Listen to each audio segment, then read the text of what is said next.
Hey guys, welcome back to Weeb Seen It podcast. My name's Cam. And I'm Jimmy. Hey Jimmy, what's going on? Oh, not too much, man. Same old, same old. How about you? I'm good. First things first, I'd like to say a belated happy birthday to you because it was your birthday yesterday. Yes, it was. I'm going to apologize right here for my bad gift giving, which is me and all my friends were trying to get him a surprise gift, and I accidentally sent the picture of it in the group chat with Jimmy in it. So when he receives that gift, I hope he likes it, but hopefully it was a good birthday. I know you had to work, which kind of sucks, but... You have to do it sometimes. Yeah, I'm a bad one to say because, I don't work at all. So normally, right now. Last week we recorded episode 1 on a Wednesday, and we were going to try and aim for like the same thing every single week just to make it kind of like the same starting point of episodes. But Thursday's the same thing because we don't watch an episode on Thursday, or we watch it one now. Yeah, I'm caught up on Millionaire Detective. Yeah, now, but as long as we see that before we start recording like we did today, it should be pretty much the exact same order as last time. But we do have a few extra shows. I think we have 3 more shows than last week. We've got Millionaire Detective. We have Rent a Girlfriend, Yep, and we have Uzaki Chan. Correct. Yeah, so we have 3 more episodes than last week. In the future, there'll probably be more. As I said, we're catching up on things, and if you have any suggestions, just leave them in the comments of the YouTube video. And then I'd like to just say thank you for everybody who did actually watch the first episode. It did a lot better than we were expecting. Yeah, we were not expecting that many views, especially for our first video. Yeah, we're not quitting our day jobs yet, but... as I said, I've had a podcast before, and we've put out videos before with like 10 views, mainly just us or our friends. But this had a good amount of views. There was comments. There was a lot of buzz. And mostly constructive comments, too. Like, mostly they were good. They were giving us little hints on how to fix things, or one person gave me a little trick for the timelines, which is really nice. As every other time, too, I'm going to put all the time skips right here in the video, as well as they'll be in the description. And now if you actually hover over like the buffer bar, it'll show you the parts that they're on, and then you can just skip right to the show you want to see, which is very nice. But yeah, exact same thing as last time, though. If you have any anime you want to suggest, if there's something that you want us to catch up on or something we've never even heard of or talked about, just let us know in the comments.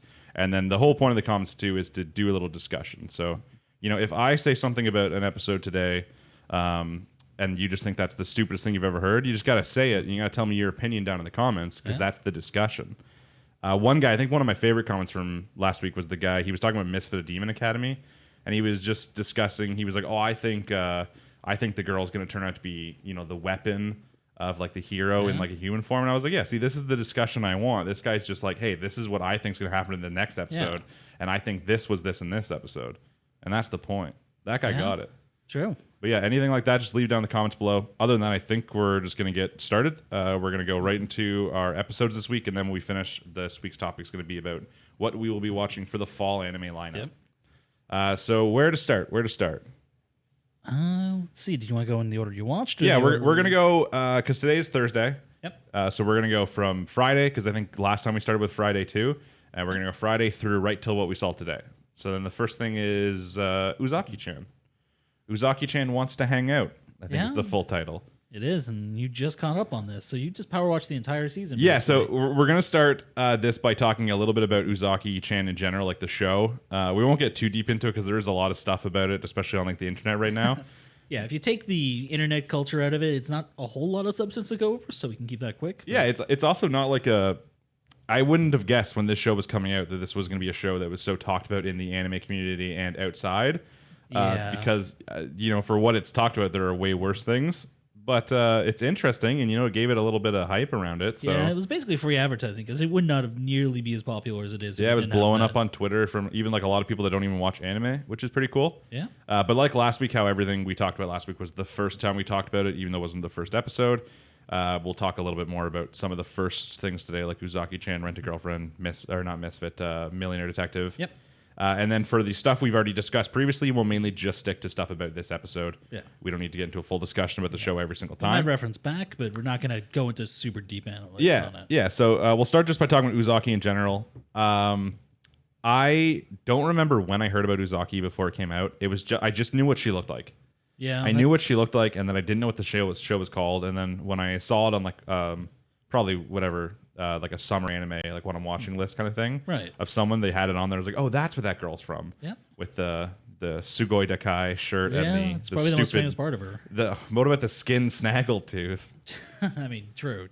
I don't understand that in anime culture. Or any culture, I guess, if it's in anything else. Like, it's, I guess, in some video games and stuff, too. I mean, there's, especially in Eastern culture, there's something about teeth. Like, I think buck teeth are considered cute as well, so it's But it's not even a tooth, though. It's a piece of skin that goes down. I think it's just an art style thing. I think it's supposed to be a tooth, but they just I guess, didn't. but people probably think it's cute as shit, though. Yeah, People like- like Uzaki Chan. I mean, that's a whole thing on the internet right now, is just going after that little fang, so... Yeah, so I guess we're just going to start right off by saying what the whole controversy stuff over Uzaki Chan is. I mean, if you found us, you probably heard of this before. You're not... Yeah, if you've followed anything on anime at all, if you have anime Twitter accounts or Instagram accounts or YouTubers, you probably have seen this. But basically the logic behind it is that if you like Uzaki Chan, you're a pedophile. And the reasoning behind that is because even though she is she's a second year at college, technically, when the anime continues. 21? She turns 20 in one of the newest episodes because Right, she's yes. allowed to drink now, which is the drinking age in Japan. Yep. So she's a 20-year-old, but people think that she has the appearance of a child because she's short and stacked. But I don't know what people's appearances of children are. I was like, there are many women that are short and stacked and still fully grown adults. Yeah, it's a very interesting thing to pick up on, especially when you think about how anime has so many instances that are very much like, yes, okay, that is screwed up. I agree with you, and they pick this one to jump on the bandwagon. Yeah, like all the anime with like the sibling stuff or the toothbrushing scene or... I was just going with like 14-year-old girls with big tits, but okay. Yeah, or even just there are other like there's always the questionable age thing, like, oh, that's a child, no, that's a 1,000-year-old dragon. Like, this is a show that it starts off by being like, this character is a fully grown adult. It tells you right away, which is one of the reasons we wanted to watch this, because it's a college anime. It's something different, something that's actually going to give you more of an adult aspect. We're a little bit older, so as much as it's like the thing is the high school setting, I really like when we see college settings now, especially for like slice of lives. Yeah. So Uzaki Chan I was excited for, and then when I heard about all this stuff, I was like, this makes no sense. This blows my mind. Like, I just don't get it. Somebody picked a fight and people just piled on. They didn't understand what it was. I think a lot of it might just be her attitude, because typically in anime, and I guess sometimes in real life, women act more mature. In a lot of anime, though, the female characters are like the more mature ones, except for when they're like the young, like the sibling characters, the young children, where they're all like, they act a lot like Uzaki Chan. So maybe people, like, because of her age, it's like how she acts. I don't know. I mean, it might be, but I mean, even that's more of a product of the whole teased dare thing that's kind of coming through in anime now. And yeah, even so, saying that she looks like she's a kid doesn't make any sense. It's anime, it's hand drawn. The faces of most anime characters look the same. It really comes down to like when you give them, there's either certain eye structure, hair, or clothing, stuff like that. So it doesn't make any sense that she looks like a child. Then, it was never. I never saw anything but the face being referenced, or the hairstyle, or it was just her height and how she was built. Yeah, which doesn't make any sense at all. I was like, what children are you looking at? I'm pretty sure. I understand, too, that she's supposed to be Japanese, and typically they're not that well stacked, at least as far as it goes compared to us. But here we have many women who are short and bustier. Yeah. That's just how a lot of people are built. So then when people in the comments and stuff are these are like, oh, yeah, her body's not realistic. I'm like, are you sure? Because I've seen a lot of people that look like that. And the big question is, like, you are aware it's drawn, right? Except for with the skin snaggletooth. They're right. That's not realistic. I have yet to see that in real life. I mean, if you can have a cleft palate, you can have a skin snaggletooth. You don't know. Yeah, I don't know. Not for me. But the show in general, though, I started watching it because I was excited about the college anime, and I also I started hearing the stuff about it. So I watched episode 1, and I thought it was boring. I was just like, okay, like that was kind of funny. You know, this chick's super annoying. Main character's very like basic. He didn't really have anything special about him. Yeah. And I was like, okay, like it was kind of funny. Like there was parts, you know, a little perverted. Obviously, like he's playing the VR game and he's accidentally grabbing her breasts. And I don't think that was episode 1. That was later on. I think no, that was episode 1 because that's where I stopped for the longest time. Okay, I thought that was like 3 yeah. or She 4. like convinces to hang out. And the episode 1, they go there and they go to a movie. I think is the first things. Okay. But yeah, it starts out like he's. You know, she's just getting into college as like a first year, and then it just instantly time skips into the second year just to show how little he does, basically. They're like, hey, we need to show how little he does all the time. Yeah, just show like he isn't really a social person. He has friends, but... Yeah, the question is, did she have friends, though? Because we didn't see her. They reference her friends constantly, but you never actually see them. But we've never seen one, which suspicious. Maybe she's the true loner. But yeah, I thought the show was boring, so I didn't really watch past episode 1. I watched that, took like a long break. And then eventually with all the stuff coming out, I was like, no. I was like, if we're going to make a an anime podcast. We have to talk Uzaki Chan because it's what everyone's talking about. Yeah. I'm like, so I have to watch it. And I did, and then I found the charm. Yeah. Because like, yeah, Uzaki is annoying, but like she wasn't that annoying as you go farther in. Yeah, she does mellow a little bit as you go. Yeah, the main character gets a little bit more character. Like he's kind of more different character. He's not just like the neat character because he also is like athletic. You know, he likes sports and that activities. He just doesn't necessarily like hanging out with people. It's not that he can't; it's that he chooses not to. Yeah, he's not like most neat main characters in shows where he like has difficulty talking to people. He has no difficulty like working. He's good at his job and dealing with people. Yeah, he looks a little gruff. But. Yeah, he just doesn't really care to hang out with people, which I'm like, yeah, I get that. There's so many times where I'm like, I can go weeks without hanging out with people just because I have video games or anime, and you know, it shows in there. He's obviously a very big gamer. Yeah, that's one of the main things they do. That is true, actually. That's one of their main pastimes. But that was like, so as soon as I kind of got the charm, I was like, okay, like I kind of want to see more and more now. I think that one of the big things is if you really hated Uzaki Chan, you probably wouldn't like the show. I mean, she's the main draw of the show, so if you don't like her, it's very hard to get if you like despise her, if you're like, no, she's too fucking annoying, I cannot put up with this, then that would probably kind of ruin the show for you, which is where I thought I was in episode 1, but after watching a few more times, I was like, oh, she's not that bad. Yeah, she's a little annoying, but... I mean, true, and I think that's true for anything. If you hate one of the main characters, it's very hard to get into a show. Yeah, now one of the things I'll say that it includes a little bit about this newest episode is that I didn't think the show was going to go for like an actual romance, which it is very much leaning towards now. I thought it was going to be like the tease thing, but like nothing is ever happening. Yeah. But like I feel like the romance is actually progressively growing as the episodes go on. Yeah, it's a slow burn, and I got into this originally because way back when I found the manga online, and I read up to a certain point. So I was actually kind of excited. That's why I pushed past the first episode. But very much, especially in the more recent episodes, they are kind of showing a little bit more affection towards each other, and maybe they're realizing it, I guess, is what they're going for. Yeah, and I guess that's a good place just to hop into the newest episode because that's exactly what it's all about. Yeah. So the newest one, they go to, what's it called? Like Totori? Totori, or something like that, and they start by going, the first thing, they get off on the airport or whatever it is, and it's just Detective Conan and everything. Yeah. I'm just going to get this. I'm just going to say this right up. This was the Go Visit Totori episode. Yeah, it was just like the, hey, you know, because especially now with how many like anime fans and that kind of stuff there is, Japan has become a much better tourism spot. Yeah. Especially in like the past even like 5 years, it's changed from like the stigma where like Japanese people do not want you to visit there to like, no, they would like you to visit there now. Like they want you to go. So this is like a, hey, if you're one of those people who are now planning your Japan trip for the next like, you know, maybe now you're going to wait 2 years or something. Yeah, probably. But if you're one of those people, it's like, hey, you know, you want to see some Detective Conan stuff? You want to see some sand dunes?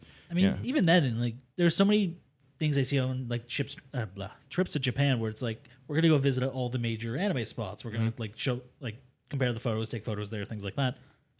I very much feel like this was them trying to like add a stop for some people there. Yeah, like, hey, do you want to basically be Uzaki Chan and go to the dunes and well, I mean, have a race to the ocean? Even though, like, the credits of this episode, I don't know if you watched them. It was literally just like photos of Totori with them like superimposed on top. I did not see that. Yeah, no, it's literally just like tourism shots of Totori with the characters drawn over top. Life's a business. Good for them. Yeah, they're racking it in. I mean, the big question for me is I wanted to go back and look at the manga. I didn't have a chance just to see if that actually happened in the manga or if this was like a one-off. Probably not. But I feel like if the show ends in their actual relationship, I feel like this is a big episode though. Oh, it is. Because the whole point of this episode is that like there's the two friends. So there's what is it? It's Ami-chan, I think is the name, the coworker.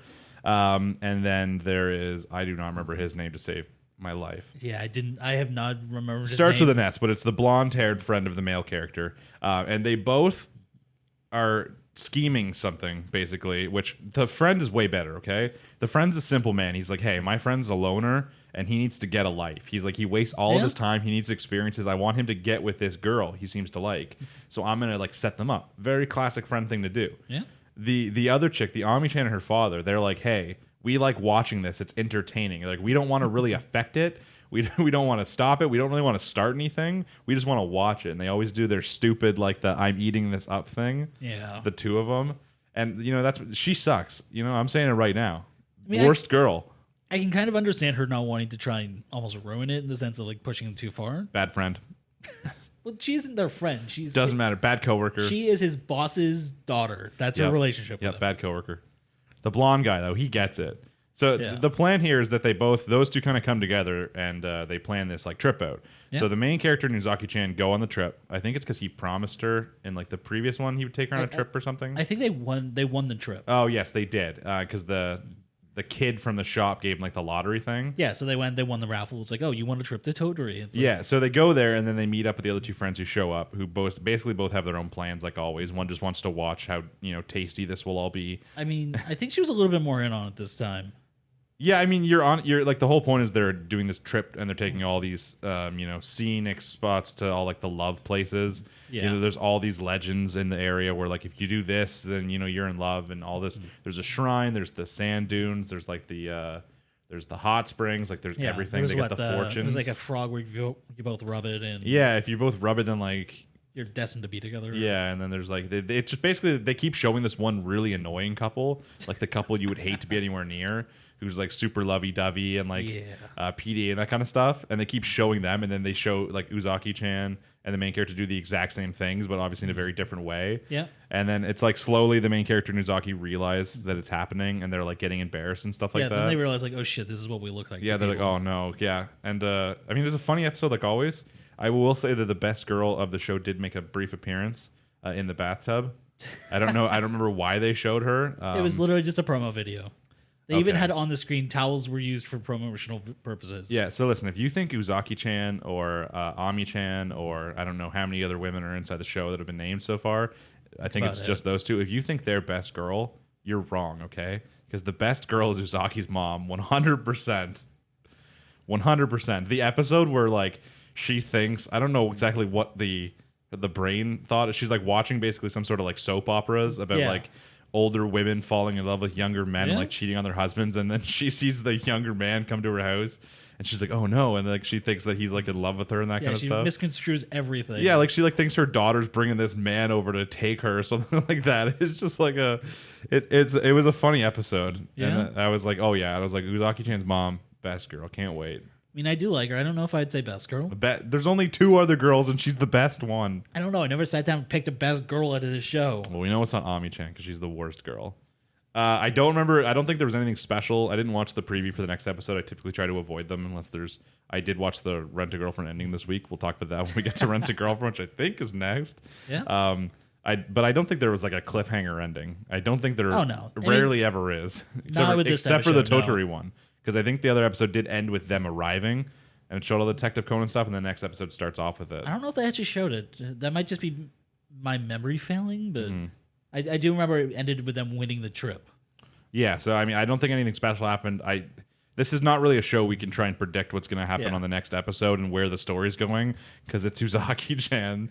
They're probably going to hang out at some point, play video games. More slow burn romance at the very most. Yeah, it is still in the show. It's like their summertime, and they still imply they're going to do something else for the rest of summer. So I don't know if there's going to be another trip in the next episode, or if there's going to be. Time's always kind of fluid in these, anyways. So. You got to think of. Uzaki-chan got a lot of things out of the way pretty early in the typical anime fashion. There was already a beach episode where they stayed at like a cottage thing. That's normally 10 episodes into an anime. And then we kind of beach episode 2.0 this week. Yeah, and there was a hot spring, technically. So, hot spring episode. I'm thinking that maybe it's too summer. They can't go on like a ski trip. That's another anime one. I mean, there are mountains in Japan that have snow caps. Oh, I was about to say they could do the camping thing where they do the test of courage or like that. Did that. But they did that in this episode, did they not? No, it was in the camping one. Yeah, it was the camping. Yeah, it's the one where they go to the cottage. But yeah, we'll have to see what they have. I'm interested. Do you think you know how many episodes it's going to be? Do you think it's going to be a 13? It's probably going to be a 13. I don't see them pushing this to 24. Yeah, I don't think it's in like the list of like ongoing stuff once the fall season starts. Yeah, well, I thumbed through some stuff earlier and I didn't see it there, so I'm going to assume not. Yeah, I think the only thing on our entire list that I saw there continuing was Fire Force. Fire Force, and I think Rent a Girlfriend is going. Yeah. Oh, and ReZero. ReZero continues too. Yeah. Yeah. That's about it for Uzaki-chan. There's not much more we can say about that. We'll have to wait to see what happens next week. You can react to it. You can't predict it. Yeah, there's not even a point of trying. It's like I assume that normally on a season end you try and end with something big, but like what could Uzaki-chan really end with? Probably just like a little bump in their relationship that next unless if they introduce like a new girl or a new guy, like that could be one thing they could do. I mean, you'd think, but I don't think it would really jive with the show's tone. Maybe not. But next up on the list, the one thing where they love introducing new girls is Rent a Girlfriend. You say that. It took them this long to get to the fourth girl. That's true. But this was one of my most anticipated anime of the season. Yeah, I'm saying that right away. I saw like a post on it months ago, and I was like, oh, yeah, this is exactly what I want. This is like a trashy slice of life. Yeah. Once again, college, which is important. That is true. Except for some of the girls, I'm pretty sure. At least one of them is definitely in high school. Yeah, Ruka, I'm pretty sure is like senior high school. Yeah, bad taste on the main character, but whatever. I mean, do you really want to talk about that right away? No. Like Uzaki Chan too, this is the first time we're talking about Rent a Girlfriend. Yeah, I finally caught up on it. Yeah, the only reason was, I think we discussed this last episode, is just because you read the manga. Yeah, so I knew what was coming, and I just couldn't bring myself to watch it. Yeah. So the easiest way to explain that is that the show's kind of trashy. Yeah. Nothing too surprising. I still think it's going to have some of the best characters. Like, right off the bat, Mizuhara is like probably the best girl of the season. I think she's going to have to be. I don't know who is going to argue with that. But, like, fantastic. Love her. Love all the side characters. I don't love Ruka-chan as much. I mean, Ruka's definitely more of a niche taste. Like, if you like the crazy girl, she's definitely going to, get you going. But no, if you like the real crazy girl, you're going to like Mommy-chan. She is just a bitch. If you like the psychopath girl. I wouldn't even call her a psychopath. She's just a straight bitch. She's a kind of two-faced bitch. Yeah, I guess two-faced is an easy way to describe Yeah. her. But I guess we'll start by getting into a quick plot synopsis, okay? He rents a girlfriend. And this is not prostitution. No. Prostitution is legal in Japan, so it could be, but it's not. I mean, yeah, I was making the distinction. I wasn't denying it for legal Basically, reasons. he gets broken up with by his girlfriend. His like first ever girlfriend breaks up with him after only like a month of dating. Who is Mommy-chan, by the way? Who is Mommy-chan? She's one of the 4 girls. He's really sad about it all, so he rents the girlfriend, and he decides to take his rental girlfriend basically to the hospital, introduce her to his grandmother, who then like falls in love with her. Yeah, which I mean, he didn't intend to bring her there. Yeah, I don't think he did. It was a chance circumstance where they both ended up there, and he just kind of did it. Yeah, and then the whole difficulty part of that is that it turns out the girl he rented was Mizuhara, the best girl of the show, and her grandma was also there in the hospital and friends with his grandma. So then when they both found out they were dating, they were kind of like obsessed with it, which makes it very hard to then tell them it's actually a rent-a-girlfriend or to say... So the plan's basically, they're like, oh, we'll break up eventually and that'll like solve it. We'll just tell them it was all good. But I mean, Mizuhara definitely doesn't want to go to her grandma. It's like, I've been kind of renting myself out to blue wall guys. Yeah, she doesn't want to tell her grandma that she rents herself out to guys because that never goes over well. I mean, she makes good money doing it. Yeah, but I don't think she would care about how much money she makes doing it. She probably wouldn't be too happy. I'm just saying, like, it is a valid career choice. And then the main character doesn't want to admit that he's an absolute loser, even though all of his family expects it anyways, to be honest. I mean, nobody expects anything from him. Like, they are genuinely shocked when they see him with a pretty girl. Yeah, so that, and then obviously their plan's just to break up, but then hijinks ensue, and they can't for many different reasons. Comes up multiple episodes. I mean, basically the main character is just a bitch. Yeah, that's basically it. Yeah, the very first thing to say about the show is that the main character sucks. You can pray that he gets better, so that because like I don't like want him to get the best girl because he doesn't deserve her. He's garbage.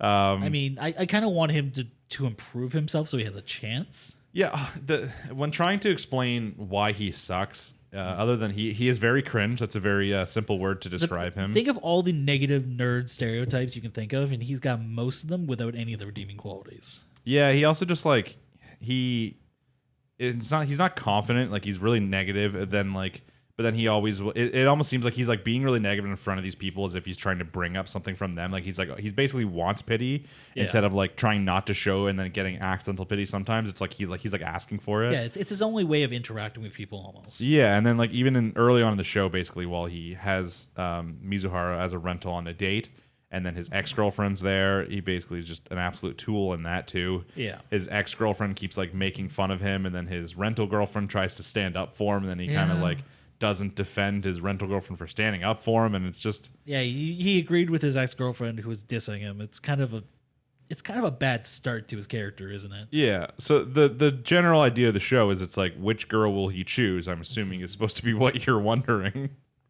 And I feel bad for whatever girl I guess ends up going for it. Again, this is one I read the manga, and I'm pretty sure I've read far past where they're going to end the season. Mm-hmm. And I'm glad to say I don't think it's going to go the way you think it is. Well, I definitely assume there will not be any immediate. Oh, there's not going to be a resolution. Yeah, immediate resolution for a while because you got to really drag things on, obviously. Oh yeah. But like, yeah, well, you know what? I'm excited for all the girls to be introduced. Just judging off, at least for the first season and wherever they're probably at in the manga, there are 4 women. There's his ex-girlfriend, his rental girlfriend, Ruka Chan, who's technically his current girlfriend. His and then trial girlfriend? His trial girlfriend seems stupid decision to me. And then the last one is just about to be introduced in probably next week's episode. Which is Sumi, who's my personal favorite. Yeah, which is, she's shy girlfriend, I guess right now is the only way I can describe her. Haven't seen her yet, didn't read the manga, but she's supposed to be shy girlfriend. I am excited for when all of the girlfriends are there, and hopefully there's got to be like beach episodes and camp episodes where they're all there. That's the dream. I can't see a situation where it happens, but they already did the beach episode. Yeah, they did it like episode 2, but I want a beach episode where it's him and his like friends, and then all of his potential girlfriends. See, with everything that's going on, I don't know how they would make that work. It wouldn't make any sense. Okay, it'd make no sense, but I want it. I mean, I can appreciate. And I want the camp episode, where they have the barbecue. And they shoot off some fireworks or something, and they do the test of courage in the forest. And he's like, "Which of my 4 girlfriends do I choose?" You know he'd end up with Ruka because she would grab him, and none of the others are going to fight him for her. But what would you say is the plot other than which girlfriend will he choose? First, you got to find one that I guess there's 3 introduced. One, we're gonna say Mizuhara doesn't want him. Yeah, we're going to say Ruka-chan does want him, and we're going to say Mommy-chan only wants him when someone else wants him because she's a bitch. She doesn't necessarily want him. She just wants him to be miserable. Yeah, she didn't care at all, and then once she found out he had the girlfriend, she then immediately tried to flirt with him again, kissed him, try and get him back then. It was working really well, too, until Mizuhara fell off a boat, and then he broke his phone, and then ruined that whole setup. But I'll give him props. That was at least one good character moment for him. That was the only good character moment. Yeah. I don't know how much we're not gonna go into the discussion of all the episodes. We're just going to the discussion of this week's episode, and that's a good place to start. We kind of have to at least slightly describe the plot with his friend Ruka-chan to be able to explain what happened. So with Ruka, she was introduced as his friend's girlfriend. Yeah. And he was very confused. Old just Buck Teeth's girlfriend. Yeah, and just like when they met his girlfriend, they were kind of shocked. Yeah, they're like, "How can you have a girlfriend?" Yeah, it's not even how can you have a girlfriend. It's how did you get this girlfriend? Oh, friends, they're so nice. I mean, have you seen these people? His friends in episodes literally tell him, "Do not have sex with her because you'll never be able to have sex with anyone again because it's going to be so good." Yeah, you'll ruin yourself. It's like, wow, this is really a negative way of looking at this. Yeah, I'm not going to say they're not good friends, but they're not very the one guy's definitely a good friend. He's still just a dick. I watched this show with my fiance, and she's like, no one in the world acts like this. Like, even there's scenes where he's walking by with his rental girlfriend, and all the people around are like, man, wouldn't you want to bone her? Like, look how hot. And we're just like, yeah, no one in real life actually says this shit. Especially where everyone can hear them. I mean, you've met Mike, right? I have met Mike. Maybe Mike would say this stuff. It's not possible. Unless all Japanese bystanders in area are actually Mike, this seems very unlikely to be the situation. That's a scary thought. It's a very scary thought. Anyways, picking up where we left off, basically it comes to light that Ruka is actually a rental girlfriend. Mm-hmm. He confronts her about it, and she ends up falling madly in love with our protagonist for a very specific reason. Yeah. So it turns out she was very frail as a child. She couldn't have her heart going too fast, or she would die. It's like reverse Hulk. Basically, she would reverse Hulk and implode, probably. Basically, she would just drop dead, I think. So basically, she found someone who made her heart race. Yeah, I think it was implied that the issue was fixed. She no longer has the health issues, but now nothing makes her maybe it's because she trained so much as a kid not to get her heart up that nothing then makes her heart rise above a certain level. Until then, when she meets the main character and he does some accidental things, falls on her and all that kind of stuff. It's like she fell down some stairs, so he saved her. And it's like, oh, my heart rate went up with that. It's like, well, yeah, you fell down a set of stairs. Yeah, so she's intrigued. Then she keeps kind of going after him to see if it happens, and it keeps raising up and up. So then she decides, she's like, hey, I love this guy because my heart rate's going up. So she, in front of the main character, breaks up with her boyfriend who's renting her, admits that she's a rental girlfriend. So then this guy storms out super embarrassed, being like, oh my God, I was just outed in front of my friend that I rented a girlfriend. Breaking up is probably the wrong term because it was more of a one and done thing, I think. Like a fired? It was more that she just revealed that he rented her for the day. Which is not allowed. That should be against the rules. I think it is. That's why she stopped working as a rental girlfriend. Yeah. So the friend is very embarrassed that, right in front of his friend, It's found out that he rents a girlfriend. Like, who would do that? Super lame. And then then they entrap the main character into dating her, into doing a trial period of dating her. Basically, she says that because she finds out that Mizuhara's a rent a girlfriend, she says, "Hey, if you don't date me, I'm gonna tell everyone."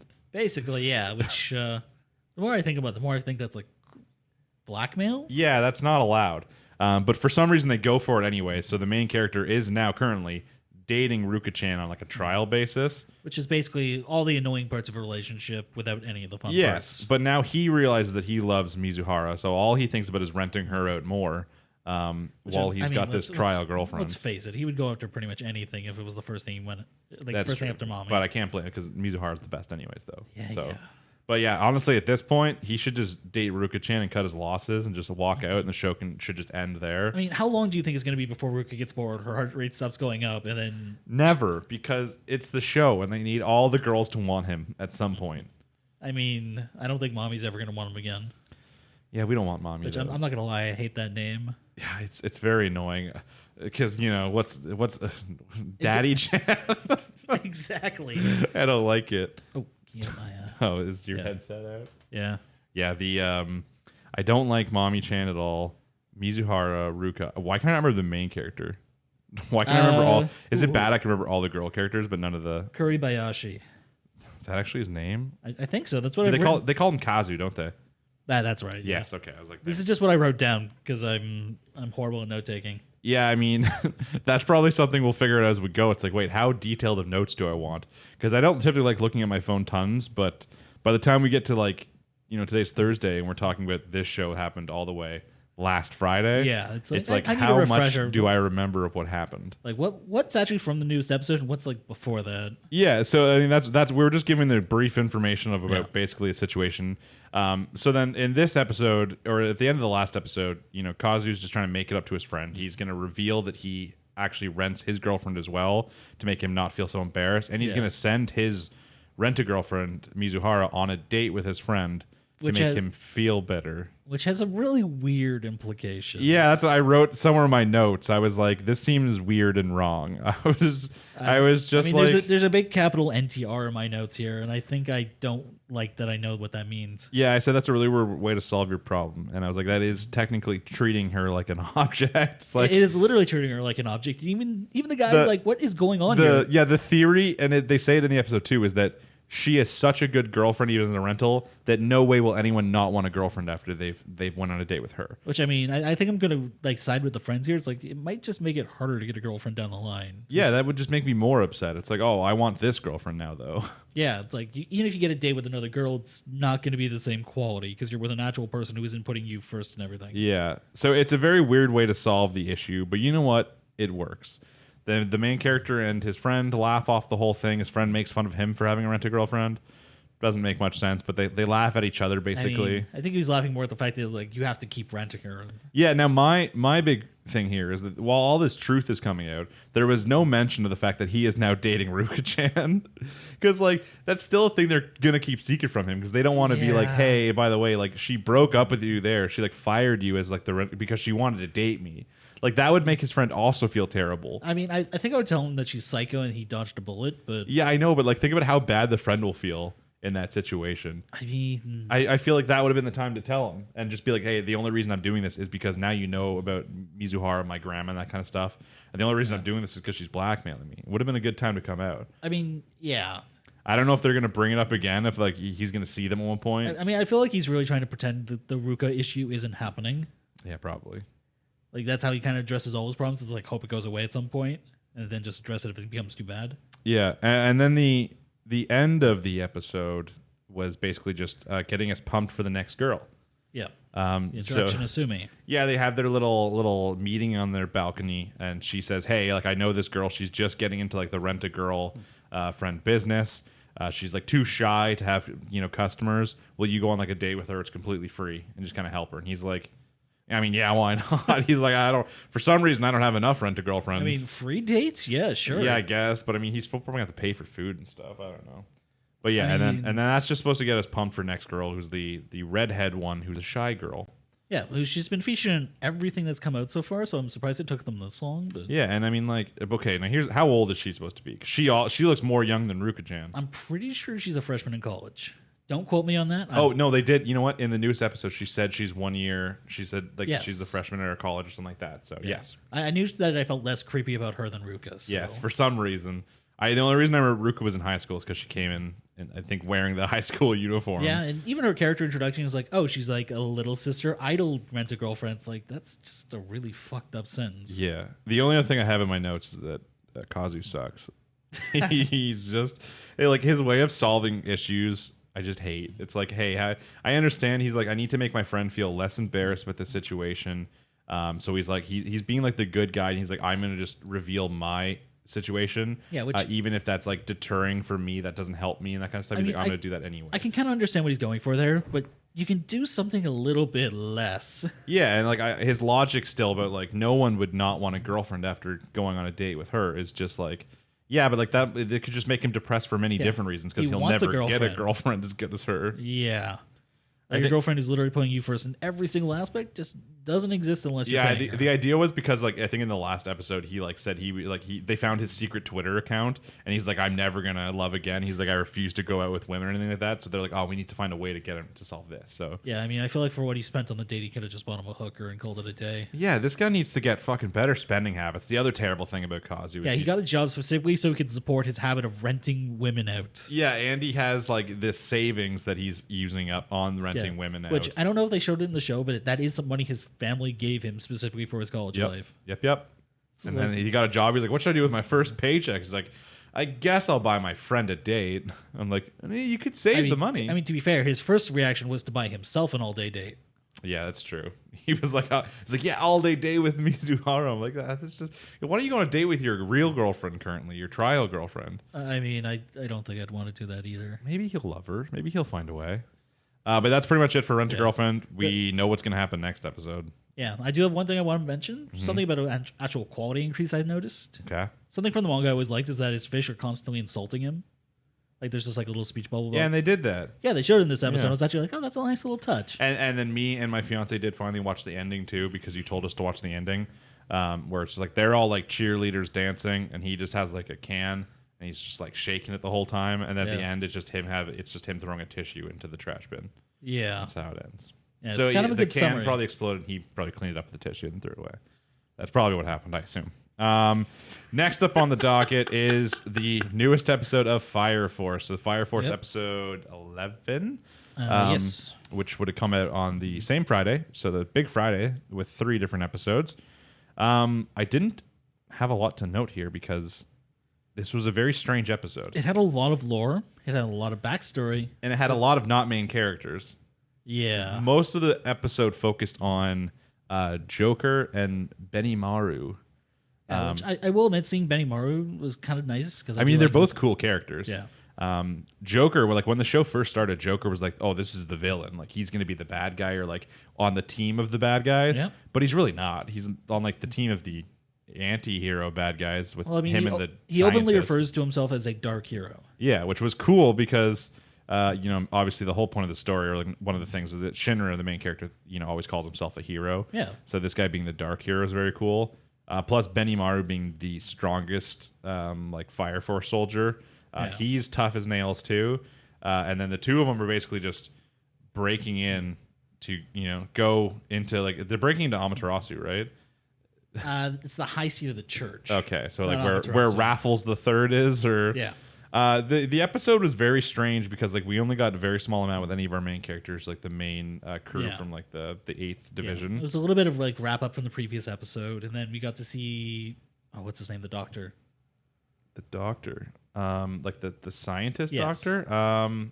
I know this. It's Lisk. No, something close to that. Licked. Yes, Licked. That's because he's also on this weird anti-hero team that we have no information about. Like seeing a little bit more of his backstory and how he's just driven by wanting to know. Yeah, he doesn't actually care. It's like he says he can save the world with the knowledge, which is kind of cool. I just don't think he would actually use it. Yeah, but like I mean, the whole thing is just curiosity, which I mean it's very the show goes on and they always talk about these infernals and that kind of stuff. But like the only people that seem to actually care about knowing what happened is like pretty much the captain of like the 8th was like the main character who's like, I want to know what happened to this. Yeah. Everyone else has their own motivations. Shinra wants to know what happens to his family. They all have their own like things, but he's just like, I want to know like where the infernals are from. Like I want to know what causes this. And then Licht is like, I want to know everything. He's like, I want to know what started like the calamity, like how it worked, like all this kind of stuff. I want everything, and they did confirm Arthur was right too. Yeah, they did, and I like Arthur because he's dumb and he's smart. And then he knows pi to like what would that be, like the 800? Yeah, probably more. Like, yeah, it's just like, well, it's because it's related to round tables. It's like, wait, what? It's like, wait, what? What? But I was like, you know what, Arthur? I like that when it's the dumb character and he pops in for a smart thing every now and then, which is nice. The weirdest part to me was how easy it was to convince Benimaru to go with Joker. It's like you need to convince this man. Like I guess the whole thing is that they're not really treated right because they're the I can't remember the actual name of their thing. Basically they like to keep the like traditions of Japanese culture, whereas you've seen in the other stuff, everything else is kind of evolved in like a different way. It's very much supposed to be a melting pot. Everything is this one new culture, and they're kind of holding out. Yeah, like everything, and they're the ones holding out. They like the standard Japanese culture. They do everything a different way, including like how they put down infernals and stuff like that. Yeah. A very weird like fire ceremony festival thing. Yeah, for them it's a party almost. Yeah, like they're celebrating life and that kind of stuff instead of the mourning death. But it's not, oh no, the district burned down. It's like, oh boy, I get a new house. Yeah, so it's not like Benimaru doesn't really get along well with the fire force and the establishment altogether. That's introduced the very first time we see him. He's like having an argument and then he storms off the place for that meeting they were having. Yeah, he's very much, I'm standing for my group and I'm only with you guys to make it easier. But still, Joker basically walks up and was like, hey, I'm going to go to this place. Because I need some answers about stuff, and they're kind of sketchy. And he's like, okay, I'll come with you. Yeah, basically, like especially if you, I don't know if you actually watch the opening, but there's a big fight scene between them in there. I'm like, wait, what? That's how they trick you. You watch the opening, you're like, oh, I'm waiting for these two to fight, but now actually, they're fighting together. It's shown in the opening. Always spoils big fights. Yeah, that's how they get you. Now you're expecting it. You didn't expect them to work together. Yeah, I know. Unless they do fight. A simple explanation that at the end, Benimaru gets like hit by something. And he's fallen down, and you're like, oh no, he's dead. What if he's actually going to be controlled, and it's going to make the two of them fight? I mean, yeah, because I know you're trying to avoid like the clip of the next one, but they kind of show that they're going to show his backstory. Okay. Which makes me think there was definitely some training or some very sketchy stuff going on in his past. So I would assume so if he's the absolute strongest. I mean, true, he is a multi-type pyrokinetic. Yeah, he's got the X eye and the circle eye. Yeah, which it's kind of interesting. No one else has anything with their eyes, but once again, one thing I'd like to point out in the comments too is that last week I said that the lady in the tabernacle looked a lot like she was like the death from Soul Eater. Yeah, and then someone did comment saying it's the same mangaka who did both Soul Eater and Fire Force. Yeah, which makes a lot of sense. Which makes a lot of sense because character design. Even when you look at him, like his character design, it reminds me a lot of characters, including something like Death the Kid with like stylized with like hair and like. Yeah. Different stuff like that, or like the teeth with Soul and exactly, with Shinra and Soul, lots of stuff that's similar. And then someone did pop in the comments to let us know, and I was like, you know what? I knew someone knows more than us. Makes us feel like we should probably do a little more research, eh? No, we're a no research show. We're just watching, we're discussing. We let everyone else do all the hard work, and then they come in and let us know, and then we slowly learn more. Oh, that works for me. Yeah, exactly. That works for all of us. But yeah, next episode. I thought the episode was good. It was just very strange because it was different than every other episode. Yeah, I mean, they talk about the destroyer god Shinmon at one point, actually. Mm-hmm. Which then I find out that Benimaru's name is also Shinmon. Yeah, because, the thing is, when he does this thing, they're like, Shinmon Benimaru, or Benimaru Shinmon, you shouldn't do this. He's like, Benimaru, I'm not Benimaru Shinmon. He's like, I'm Shinmon Benimaru. And I wasn't sure if that's his really bad way of trying to not get in trouble. If later they come to him, they're like, oh, like, Shinmaru Benimaru, you were there destroying. He's like, no, that was Benimaru Shinmon. You've confused us. I mean, right after he says that, Joker told him to say it. So I think it was just him trying to make a cool entrance and just didn't work. I'm like, that's your secret identity is you just reversed your names. No mask, nothing. Like the thing is, I'm assuming the next episode is going to be pretty much. It's just going to be like the two of them fighting, right? Like, do you think we're going to get Shinra or the 8th Division coming there? Or anything? I think we're going to get some backstory on Benimaru. Mm-hmm. And based on everything that happened, I wouldn't be surprised if Shinra does show up to help out or someone from the 8th. Yeah, if like he gets the link and if they're anywhere near that kind of stuff, then maybe he just flies there real fast. That's kind of his thing, is that he can get places faster. Because for most characters, it wouldn't make sense for them getting there that fast. But he's always just pops up first. Well, yeah, he can break the speed of light. Because heroes have to be on the scene first, I suppose. That's actually a really good way to put that. Yeah, see, that's how he does it. But yeah, I think the next episode is going to be like half flashback of Benimaru and then probably half resolution of their like fight going on right now. Yeah. So like, I still think we might not get like Shinra or Arthur and 88. I wouldn't be shocked. They might show a side arc with them. They might not even have anything to do with this actual fight. The bright side is we don't have to wait long to find out because that's tomorrow. So That is true. That's nice. We have all these anime we've discussed so far come out tomorrow, so that's nice to see. That is true. Yeah. But you'll have to wait till next week to hear us discuss that one. But that's pretty much it for Fire Force. Next up is the Misfit of Demon King Academy. Another one I had a really weird time taking notes on. Yeah. And I don't know why. One of the main things I basically said is that it starts off fast, and it's like a tournament arc fit into an episode. Yeah. So if you were to have like a Naruto or like a Dragon Ball Z, like a classic shonen, you would have like 5 or 6 episodes per character matchup that are fighting.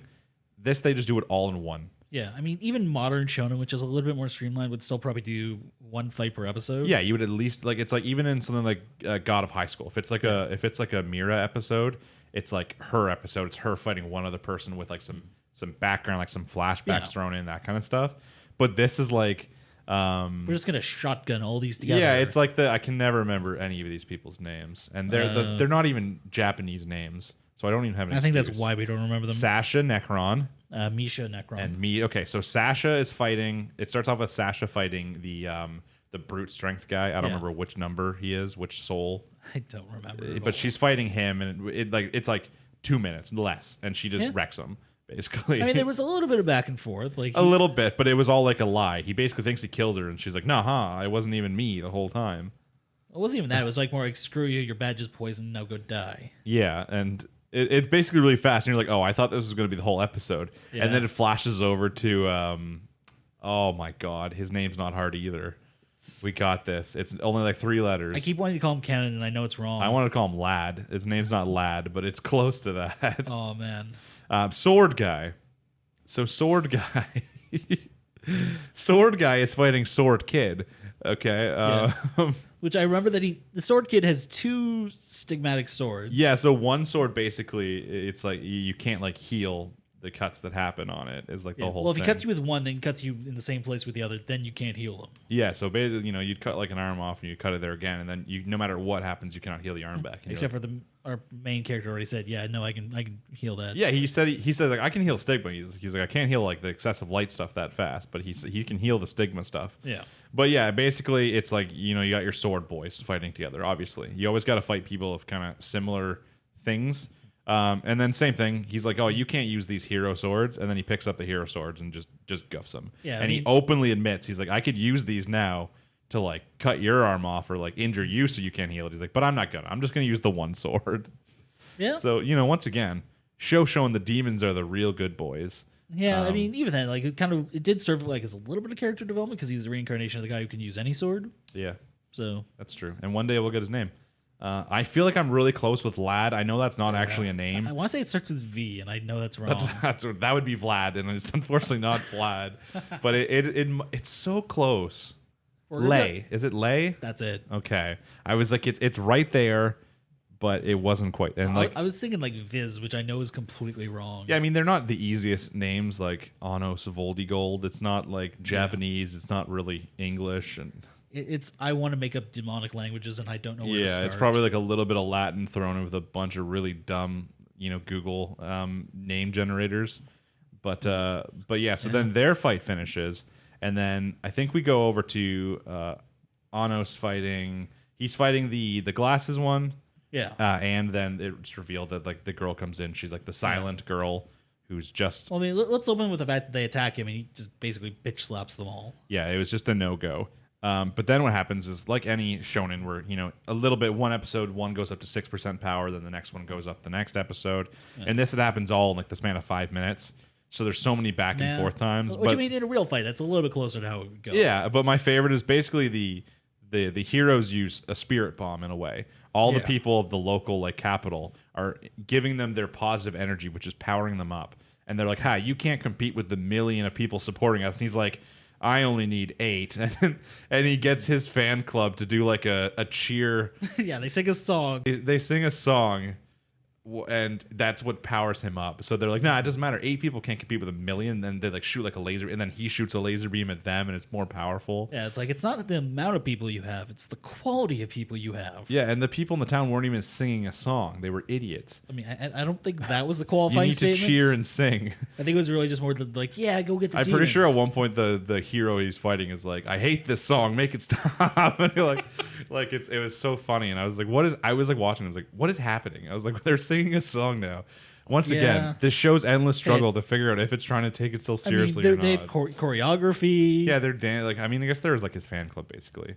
I mean, yeah, I was hoping they would do something more than just sing a freaking song. But the way it stops is that their teacher, like the head of the special hero class in the school, has his demonic, I guess demonic's the wrong word, his like loud voice come through, and it's basically like tricks them into like mind controls them into like wanting to kill him, which doesn't do anything. They don't attack him, but it drops like their little cheer. I mean, they take like 6 steps and they're like, oh wait, what were we doing? Yeah, and then he gets like a mind connection with Eleanor. I'm pretty sure her name's Eleanor. I might have got that one right first try. Yeah. Eleanor being like, hey, come to this shrine. And he's like, I'm awfully busy. He's like, hey, like, Sasha, can you head to this shrine for me? Misha, can you head to this shrine for me? Yeah, because he was dealing with, what was he was still fighting the Zeshiel. Yeah, and or the suicide bomber, as it's going to be known. Yeah, because she like stabs herself and explodes. Yeah, it really is. I'm going to keep coming at you. I'm going to keep blowing myself up, and eventually. Yeah, he's like, I told you not to use your weird source explosion thing. And it's like, I thought I killed you already. And then she tries to do it again. He just grabs her by the source and is like, no. Stop. But Misha goes to the shrine, opens the door, and is just blasted by the light. You know, and being a person of a demonic origin, the light does not feel good. Apparently. I mean, I don't think anyone would like that very much. So you're like, oh, that light's hitting her from the front, but at least her back's nice and healthy. But then a sword goes through. Yeah, she got stabbed. She gets stabbed once, falls to the ground. It's the head of the special hero class. I can never remember his last name. Starts with a J. Does anyone even care? Jurgle, I don't know. That sounds really right. Like, I still don't care. And then he stabs her a bunch on the ground, and you're like, oh no, I hope she doesn't die, as if any of us think it's going to happen. Yeah, it's like there's no stakes in this. Let's just be completely real. Anos pops up. He messes him up. He fights him. He turns into a demon thing at one point. He grabs his sword. I mean, the big thing is, it's like he turned him into the demon just to make a point. Yeah, he turned him into the demon using his magic just to be like, look how shitty you are. And then before he destroys his source, he basically is like, hey, the hero was sure cool. It's like he had 7 sources. No matter how many of them got destroyed, he would keep fighting, and like that's why he always reincarnates. Well, did he even kill the demon? Because I know he wounded his source, which is supposed to be like worse than death. He just like exploded into light. Right. After he hits it, the guy just like, I don't know why. I don't know why. Everything to do with that guy just kind of blanked out because he was so unimpressive to me. Yeah, the backstory was that he was the guy, like his original was the guy working with the hero when the demon shows up into the capital to try and like strike a deal with him. Yeah, and he gets mad and tries to kill him. And then showed he's up and got bitch slapped, and then so now he eternally hates him. Yes, but that wasn't where the episode ended, because then he goes into the shrine, he sees Eleanor, and he's like, "Hey, what are you?" And she's like, "I'm magic, yo." And that's where the episode ends. I mean, yeah, which is definitely a good cliffhanger, especially for this show, because you can't really end on a combat. The thing cliffhanger. is, and once again, I'm going to mention back to a comment here, because people are, I mentioned this one earlier, people are dropping us the comments, which I like.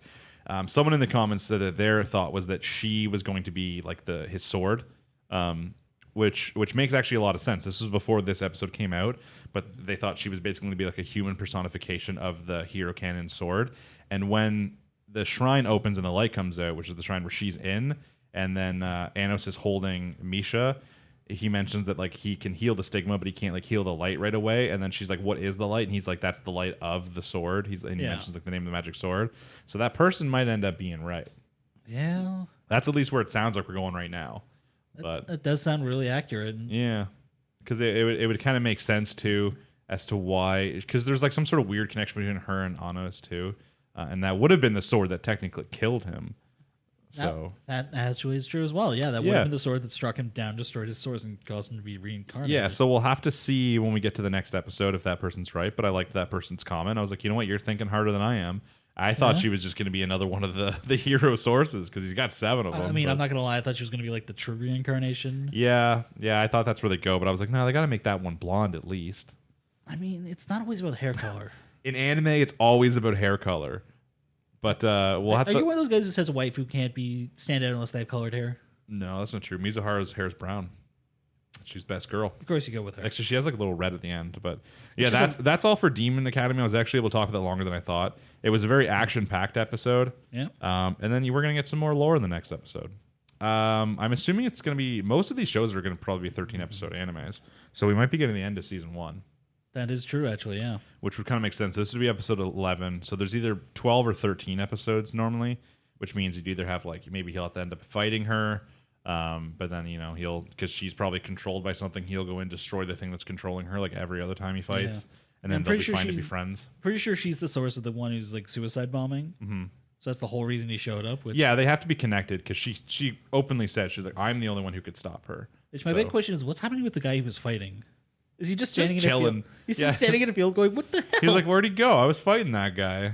Yeah, maybe like all of the other people. Maybe he just fought all the 11 people or the 8 people from the Union. They're still there. That would end well. Well, he just left. He can't just if Honest just left with all those girls chilling there, he would just go fight all those girls and kill them. I mean, true. Yeah. Unless they beat him, but we'll have to wait and see that for next time. Yeah. The next one's actually one I'm excited to talk about, which was the episode of God of High School. Yeah, that was definitely a big episode. So I'm going to openly say right now that last week you said you don't know if the tournament arc's going to come to an end. Yeah, I was definitely wrong on that I'm going to start right now with the very last thing that's said in the episode, which he says, God of High School is officially over. Yeah. So that's how the episode ends. God of High School's over. So upcoming, we're probably going to finish the last episode or two. Is just going to be the big fight scene between multiple different groups of people and stuff like that, which should be pretty cool. Maybe get a little bit more lore. But this episode starts off where the last episode left. So you think Jin just won. He managed to push through, but then and goddamn, I know his name. The pronunciation though, it's like Illipio. It's Illpyo or something like that. He gets up, gets his kitsune, his fox looking stuff on. It's revealed that he's the key. Whatever that we know what that means now, but we didn't know what that meant back then. Yep. So we're like, oh no, how can Jin possibly win this? Yeah. So in this episode, we get both the reveal of the key, like what its story is. We get a little bit about Jin, and then we get kind of what the plot going a little bit forward is going to be. Yeah. So there's lots of reveals. Which I did appreciate the lore dump at the start, just to kind of give us more of an idea of like why this is actually important. Yeah, because even if you watch last week's episodes, one of the first things we talked about is like, what is the key? We're like, is there only one key? Can there be multiple keys? We're like, we don't know what this is. Yeah. We just know that this is one, and this is what they're looking for. Yeah. So it's basically revealed that there was like a fox. It was like a fox god. There was a 9-tailed fox god who was charged with protecting God. Yes. And then God got scared and decided to have it killed. Yes. And it didn't like that, so it destroyed half of heaven. Yes. So basically all it is people are looking for the key to kill God. Is what it sounds like. That sounds like it, yeah. Because there's the two organizations. One, they're like the cult, and they have their god, and they love their god. And then one is the other people, and you don't really know what their goal is other than to find the key. So at this point, it's basically implied that they're looking for the key, who's going to be probably, I don't know if it's just they have the Charyuk of this fox person, or if they are this, they have the reincarnation of this fox demon. I mean, I think it's kind of the same thing at this point. Probably. But I think the goal is that they want to use it to kill God, and the cult don't. They want to stop this because they kind of mentioned this episode. They're like, no, we're not letting this happen. Yeah. So they obviously love God, and they do not want God to be destroyed. The more and more we talk about them, the more and more I just kind of think that they're just a cult at this point. Yeah, I mean, at this point, they just don't want God to be destroyed. I mean, like, you got to question if that's even the wrong way to look at it. I mean, yes and no. I mean, we don't know what this God does. All we've done is him show up with a sword saying, what's the sword say? I do not know whose child it is. Is that when he's like dropping it? Yeah, and then he gets bitten. Yeah. A little sword bite.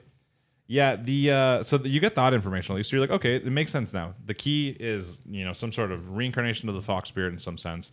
One team's like, hey, I hate God. I want God dead. We need the key to do that. And then one team's like, hey, we sure don't want God dead. We need to either get this key or kill this key before they can have it. Now at least we know some of the motivations behind some of our main crews in the show. Yeah, it's still not the main characters because Jin is still just kind of there. The main character's motivations are normally just to win the fight, right? Like Jin wants to win. Jin originally just entered the tournament because he wants to fight. He likes fighting; it's fun. Now he wants to win because he wants to get more information on like where his grandpa could be, stuff like that. Right. The Ilipio character wants to win because his friend was recently like paralyzed, fighting Shark Boy, who's a dick. I don't even know if it was recent though. We don't know if it was recent. They looked around the same age, maybe a few years. It's possible. It's been a few years. But he wants to win basically because they have like leading medical technology they can use to save her. Which one you did mention last time why they couldn't just do that. Yeah, like they did that with oh my god, Daiwi. Yeah, Dawi. Han Dawi. I was right last like for his friends, like it's probably gonna be too late for him, so we're gonna start it now. Yeah, I guess there's no too late for her, which is one thing. Like his friend was dying. She would remain paralyzed whether or not. So if he wins, he can get it done. I mean, now that he's the key, I think he can just now if this all works out, I think he can swing it pretty easily. Yeah, it's like, hey guys, I'm the key. Can you get to work on that? But that's his motivation. Ymira just wants to make her sword style, the Moonlight sword thing, a little more popular. Which means she got her sword back, which is definitely she did. Yeah, Han Dawi wanted to save his friend. That didn't work out for him, and now he just wants to help his new friends, I think. Basically, yeah, because he's kind of running out of them. Yeah, so he's like, hey, I made friends with these guys. He's like, I'll help them out. Other than that, you don't know all the other motivations. The one character just wants to make his grandpa, or I think it's his grandpa proud, basically. From like a rich family. You mean Demon Boy? Yeah, he does get a little bit more character in this episode. Yeah, we can go that character. Yeah, so the fight ensues. You're like, hey, Jin can't possibly win this fight now. This dude's the key and all sorts of shit. Yeah, like Jin's pretty good, but like, he ain't no key. And then I don't even know what happened. I'm just gonna say, I'm gonna call it what it is. It was the bitch slap of God that happened. It was 100% the bitch slap. Do you think it's gonna be like, because he's gonna have a Charyuk, right? Do you think it's gonna be like Son Goku or something? I can't help but notice he got a staff, and he's kind of monkey-like. I mean, that would make a lot of sense. I mean, especially as a trickster god, that would be pretty apt for Jin, I think. I think that Son Goku more of a, I don't know what like culture it is. Is it more Chinese? I want to say Chinese, but this is based in Korea, which I think... Yeah, true, and they also have many fighting styles here that are not just Korean. I mean, like the one guy had like Thor's hammer. Yeah, the one girl just wrestled. She was like American wrestler, so they have a little bit of everything. She didn't have a Charyuk. Maybe her Charyuk would have been like Hulk Hogan, just comes in. You know what? I'd like to see that ultimate or story. Like The Rock comes in and just does a people's elbow on whoever she's fighting. But yeah, so basically, Jin's losing, and you're like, okay, like he is using his own power. At this point, he's not using Charyuk. He even imitates one of Ilipio's moves. Yeah. At the one point, and you're like, okay, he's like kind of holding his own here. Yeah. But then, and the big thing is he did copy a lot of techniques. Yeah, and including he's doing it really fast now. He's holding his own, but then he's like, hey, well, check out this. Like my 100 demon thing right here is just going to destroy you. And he has all these fox spirits, and they're going at Jin, and you're like, he's done for here. Yeah. But then Jin just like plot armor. Yeah, he's got the strong plotter. He like holds his hand out and it basically shows like an image of like a staff in it. He goes a little bit blue. Obviously, as we've mentioned before, all his stuff is blue. The other guy's is red. It's the classic anime, red versus blue. And then I don't even know what else to describe. There's like a thunderstorm. The roof of the arena is miraculously gone. It's not like blown up. It's just vanished. I mean, we're dealing with magic here. I think we can kind of accept that. Whoa. It's martial arts, sir. The one guy literally does a scale and summons lightning bolts. It's magic. I mean, one guy summons a shark. I don't even know what I don't even know if I would call that a shark. It is a mouth that destroys things. But yeah, so then like the roof disappears and basically just he gets the Ilipio guy gets like shot up into the sky, and then he gets just bitch smacked back down to the ground, and then he's lost. That's as simple as it is. He got smacked into the ground by some sort of hand, and he's done for. He loses the fight. Obviously, the roof is then back. It was just gone for just that part.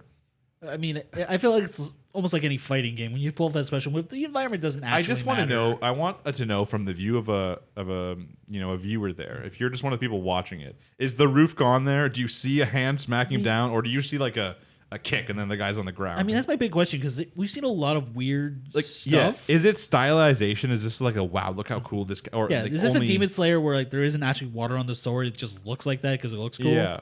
And like if you're watching from like a person viewing the thing, it's just like he just kicks him on the ground and the guy falls. He just bitch smacks him while he's on the ground, and that's all. I think I'd like that scene a little bit better actually. Yeah, I don't know, but the fight was good. He won. But I think I want to go back for a second because that is actually an important thing because people are literally pulling hammers and swords out of nowhere. Like nobody's questioning this. Yep. It's What normal is stuff. going on in Korea that this is normal? Yeah, I just don't know. Apparently, lots of weird martial arts shit that we're not even seeing. I've watched some UFC, and none of it has ended up like this. No one's ever pulled out a sword. No one's ever pulled out a sword. The roof hasn't vanished for a bitch smack to the ground. I mean, you don't know. They don't pan the camera. No sharks have jumped out. Nothing weird. Yeah. Maybe one day. Not quite yet, though. Yeah, because I mean, the first tournament, people are freaking out when the one guy got beat halfway to death. Yeah, and that was just being beat by normal stuff. Yeah, he was just being like punched and kicked.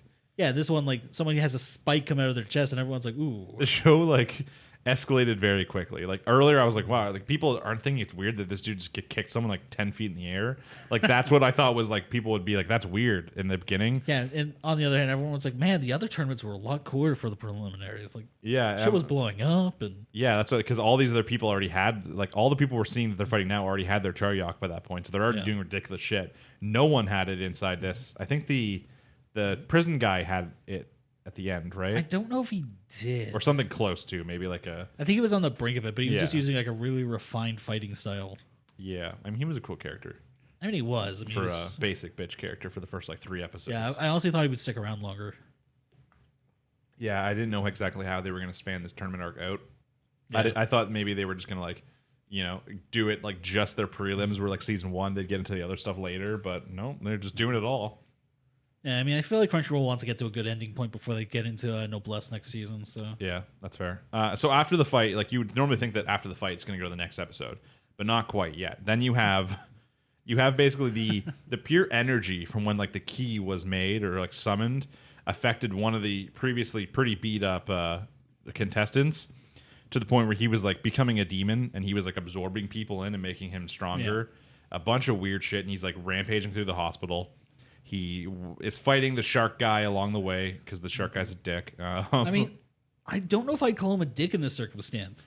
Listen, he's still a dick. We're going to get into that in a second. Okay, yeah, but like he's definitely like, you could just let him go. In this circumstance, he's just like, I don't have time for you right now. And then we need to know his backstories too, because there's too much about him right now. Yeah, he's gonna be important. That's got to be important to him. Maybe he'll be like working for the other side, and he's just infiltrating this tournament kind of thing. I mean, they kind of established that he was in the one scene, but he's just kind of like, I'm just doing this for my purposes. Yeah. So basically, he runs into the weird demon kid. They fight. They fight in the hospital until then they run into also Ilpio and his 2 friends. I mean, before that, he ran into his maid. Yeah, but like, it's technically the maid's job to be absorbed by him. If she's on the clock right there, then it's her responsibility. I don't know if that was in the job description. You know what? It doesn't matter though. It was service his needs probably, so absorbs her in. Not that she has tons of maid power anyways he didn't get to use, but I mean, she didn't really do anything. And then she just got deabsorbed. She just got spit out at one point. But yeah, the whole point of it is basically just like he went a little bit crazy. Something weird happened after the key basically was formed or summoned or spawned. And then at one point the monster has Ilipio's 2 friends in his grasp. Yep. And you're like, oh, but then he goes re-key mode. He's got the Kitsune stuff again. He like hits him pretty hard. And then Shark just noms, and he just noms off 3/4 of the demon boy. And you're like, okay, look at that. Like, Shark Boy's not that bad. You're right. He helped them. And then it's like, but he helped them. But as you could say, it did cost an arm and a leg. God damn it. I was going to make that joke. Damn it. So Ilipio's 2 friends, one of them lost their arm and one of them lost their leg to his shark thing. Which is kind of the reason he entered the tournament in the first place. So the reason it's a piss off is because it was exactly that same dude who beat the shit out of his other friend so bad she was paralyzed. And he was so mad at him before he entered the tournament to like heal her, and he's like wants his revenge on that dude. And now he's also made his 2 other teammates lose limbs too. Yeah, and these ones just straight up lost them. I don't know if the God of High School is gonna be able to grow those back. Yeah, I don't know if you can grow. Maybe they'll give him some sort of cool like Edward Elric, thing going on. It'd be cool, but I mean, I don't think you can enter tournaments with that. You can enter tournaments with anything in the show. You're allowed to use your swords. You can use the metal arm. I mean, yeah, you're right. I was thinking like normal rules. Normal real life tournament, yes. No rocket fists. So that happens, and it starts a fight between those 2 where they're like, the building's exploding. It's going to be big. And you're like, oh, here's a big fight. Even though like that guy's supposed to be Jin's team's final opponent, he can't be fought right now. And then there's like a fight starting between the 2 main forces of the show. And then the guy walks out and he's on the phone. He's like, yeah, God of High School tournament's over. Yeah. So that's interesting. So now there's going to be this fight between the good forces, the bad forces, whichever one's which. I don't really know. There's a fight going on between Shark Boy and Not Lava Girl. And then I'm sure Jin is in this hospital right now, I'm pretty sure.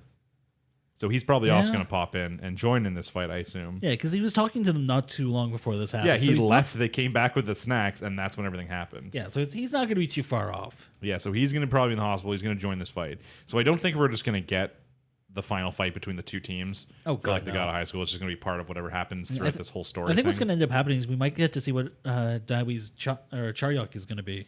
I would hope so. Yeah, they haven't showed it. They showed Yumira's, and now we've kind of seen, Jin's. Yeah, I mean, Jin's is going to be like a final reveal type thing. Yeah, I'm going to say Son Goku because, everyone likes Goku. Honestly, my first thought when I saw it, like, that makes a lot of sense now that I think of it. I'm just thinking the staff. I'm like, what other thing famously uses the staff? I mean, I was just kind of thinking, like, he's the god the Fox tried to kill. I mean, that could be possible, too, but that's cheating. You can't be a god. I mean, they're literally all gods. Yeah, I guess. He has like a very monkey aura to him, I mean, the more you, like, especially after he ate the god fruit. Like, Yeah. He ate a goddamn banana that was supposed to kill him. Mm-hmm. So, yeah, I think Son Goku's the way to go. Yeah, that's the guess. That's the guess. If it comes true, then we're the best. But yeah, there's probably only 1 or 2 episodes of that left. Oh my god, you know what he's gonna do in the next season if that's the case? What? He's gonna go to the West. Sweet. Can't wait. Well, the thing is, this is the whole tournament for Korea. We need a worldwide God of High School. Yeah, the problem is they already have the key. What's next? Bigger key. The lock. Who knows? What would this become Shugo Kara? Like, Yeah, but I don't think I had anything else inside my notes. I just at the end I had shit's getting real. So there's probably going to be anime sometimes 12 episodes, sometimes it's 13. I'm pretty sure Tower of God was 13. Yeah. So I think this will be 13. So we probably have 2 weeks. Yeah, they're definitely not going to do a second season. I think, but it's going to be a 13 episode. Yeah. So we're going to see where that goes at the end of this. Maybe there will be some sort of big reveal that leads us to the second. I think there's going to be a second season because there's so much they haven't done. Oh yeah, there's definitely going to be a second season. It's just not a few years. next season. Yeah, it won't be immediately. We're not continuing into like a 25 or 26. It'll be after we get another season of God or Tower of God. So the next thing is a big episode to talk about too. It's the one I have the longest notes for, but this was just because I was describing everything that happened in the episode, and a lot happened in a weird way. It's ReZero, one of our biggest weekly discussions typically. Oh man, my notes aren't that long, but that's because I was mostly just going with reactions as opposed to actual events. Yeah. So then the next part is all these shows now we've talked about, so we can just get right into the episode, which is nice. So end of the last episode, Subaru goes back to the mansion. Yep. He sends Petra and Frederica into the town to be like, hey, they don't have to worry about you casualties being here. And he's like, I'm going to finally confront Beatrice and just figure out what's going on. Yeah, which that definitely worked out for him, didn't it? Yeah, so he confronts her, and basically, now you might be able to correct me some parts, because today when I was trying to remember, I was like, what exactly did happen? I'm like, and the idea is that there's 2 of these gospels that tell the truth of like the person who has them. I'm assuming based on what we've heard now, it's just like their future. So she's been waiting for a certain someone to show up, which we're supposed to believe it's Subaru, or at least Roswell tells Subaru to tell her that it's him. Yeah. Just to maybe make her feel better, something like that. But her book does not continue after that, which then has led her to speculate over the 400 years that she's been alive that she does not go farther than that. So when that person shows up, that's the end of her thing. She's dead. She's gone. Yep. She asked Subaru to kill her because she's like, I'm just so tired. She's like, even if you're not the person I'm waiting for, she's like, just pretend you are. She's like, just like kill me so I can be gone. Yeah. She's like, or like, to me it sounded like it's like, or love me. She's like, or love me the most. That was exactly it. It was forget about Rem, forget about Amelia, make me number 1. Yeah, it's like, make me the number 1 person or kill me. One of those 2. Yeah, which I'm just going to say is cheating a little bit. Yeah, well, we know that he can't make her number 1. I Nice try to sneak into best girl category, Beatrice. I mean, she's not even on the list for me. Yeah, I don't. This is a discussion. Okay, I'll start by saying this right now. We'll lead into this a little bit later. We are going to have a topic about ReZero best girl because there's a few of them. People always just think about the main 2, but there's a lot more than that. Yeah, which I will say this episode did change up my opinions a little bit. Yeah, this was a big one for it. But we're gonna have the best girl episode that we're probably gonna guest because our friend just caught up on it. It's not Beatrice. I'll tell you that right now. But Yeah, so that it's like a love me or kill me kind of situation. He's like, I don't want to do either of those. Yeah. He's like, I don't want to do that. Do I have a third option? And luckily, before he gets to pick said option, I'll never remember her name. I swear she has a assassin name, which is like the frickin' in trailer or something. I don't remember exactly what. See, I know her name, but I can't remember because I keep calling her Merlin because she looks like Merlin from Seven Deadly Sins. She does look like she has more clothing on than Merlin. I mean, Sadly, somehow. But yeah, so she comes in and we get a couple reveals here. Okay, so one is that there are 3 targets. And Subaru And is not one Subaru of is them. none of those 3 targets. So the targets are Petra, Frederica, and Beatrice. So that means no matter where Subaru sent them, and she reveals right here, she's like, my associate basically is taking care of the other ones, and I'm here to take care of you. So that has to try and give us some sort of hints about who hired them. Yeah, it's someone who knows that there's no point in killing Subaru. What's the point of killing the other ones other than just to piss someone off? I think it's to make a point or to drive Subaru into a corner at this point. Because why else would you want to kill Petra? Yeah, She's a little girl who has done nothing. Yeah, I don't know. But yeah, so the thought process, we find out she has got a partner, so she's got someone else working, which is good. And then she's there to kill. We know who she's trying to kill, which gives us a little bit more speculation as to who's sending them, which is fine. You know, they triple backflip explode out of the mansion, and you're like, okay, like they might be able to get away from this. Beatrice is pretty tough. Really, she did the same shadow spell. Yeah, the same spell he uses every time. It's like, I feel like someone should have a counter to this. Yeah, I mean, I feel like if anything, all these people should. They're all like weird dark people, and she's using like no one has a light magic. spell. Nope. Well, probably not these guys. Light's a little too good for them. I mean, I guess it is an elemental. But yeah, they explode at the mansion, and we're like, okay, Beatrice actually stands a chance of fighting. And then the second girl shows up, which is the questions here. It's one of the little girls from the village. It isn't Petra, the original one who got bitten by the dog Malbeast. Yeah. And then she's like controlled from there by the dog Malbeast thing.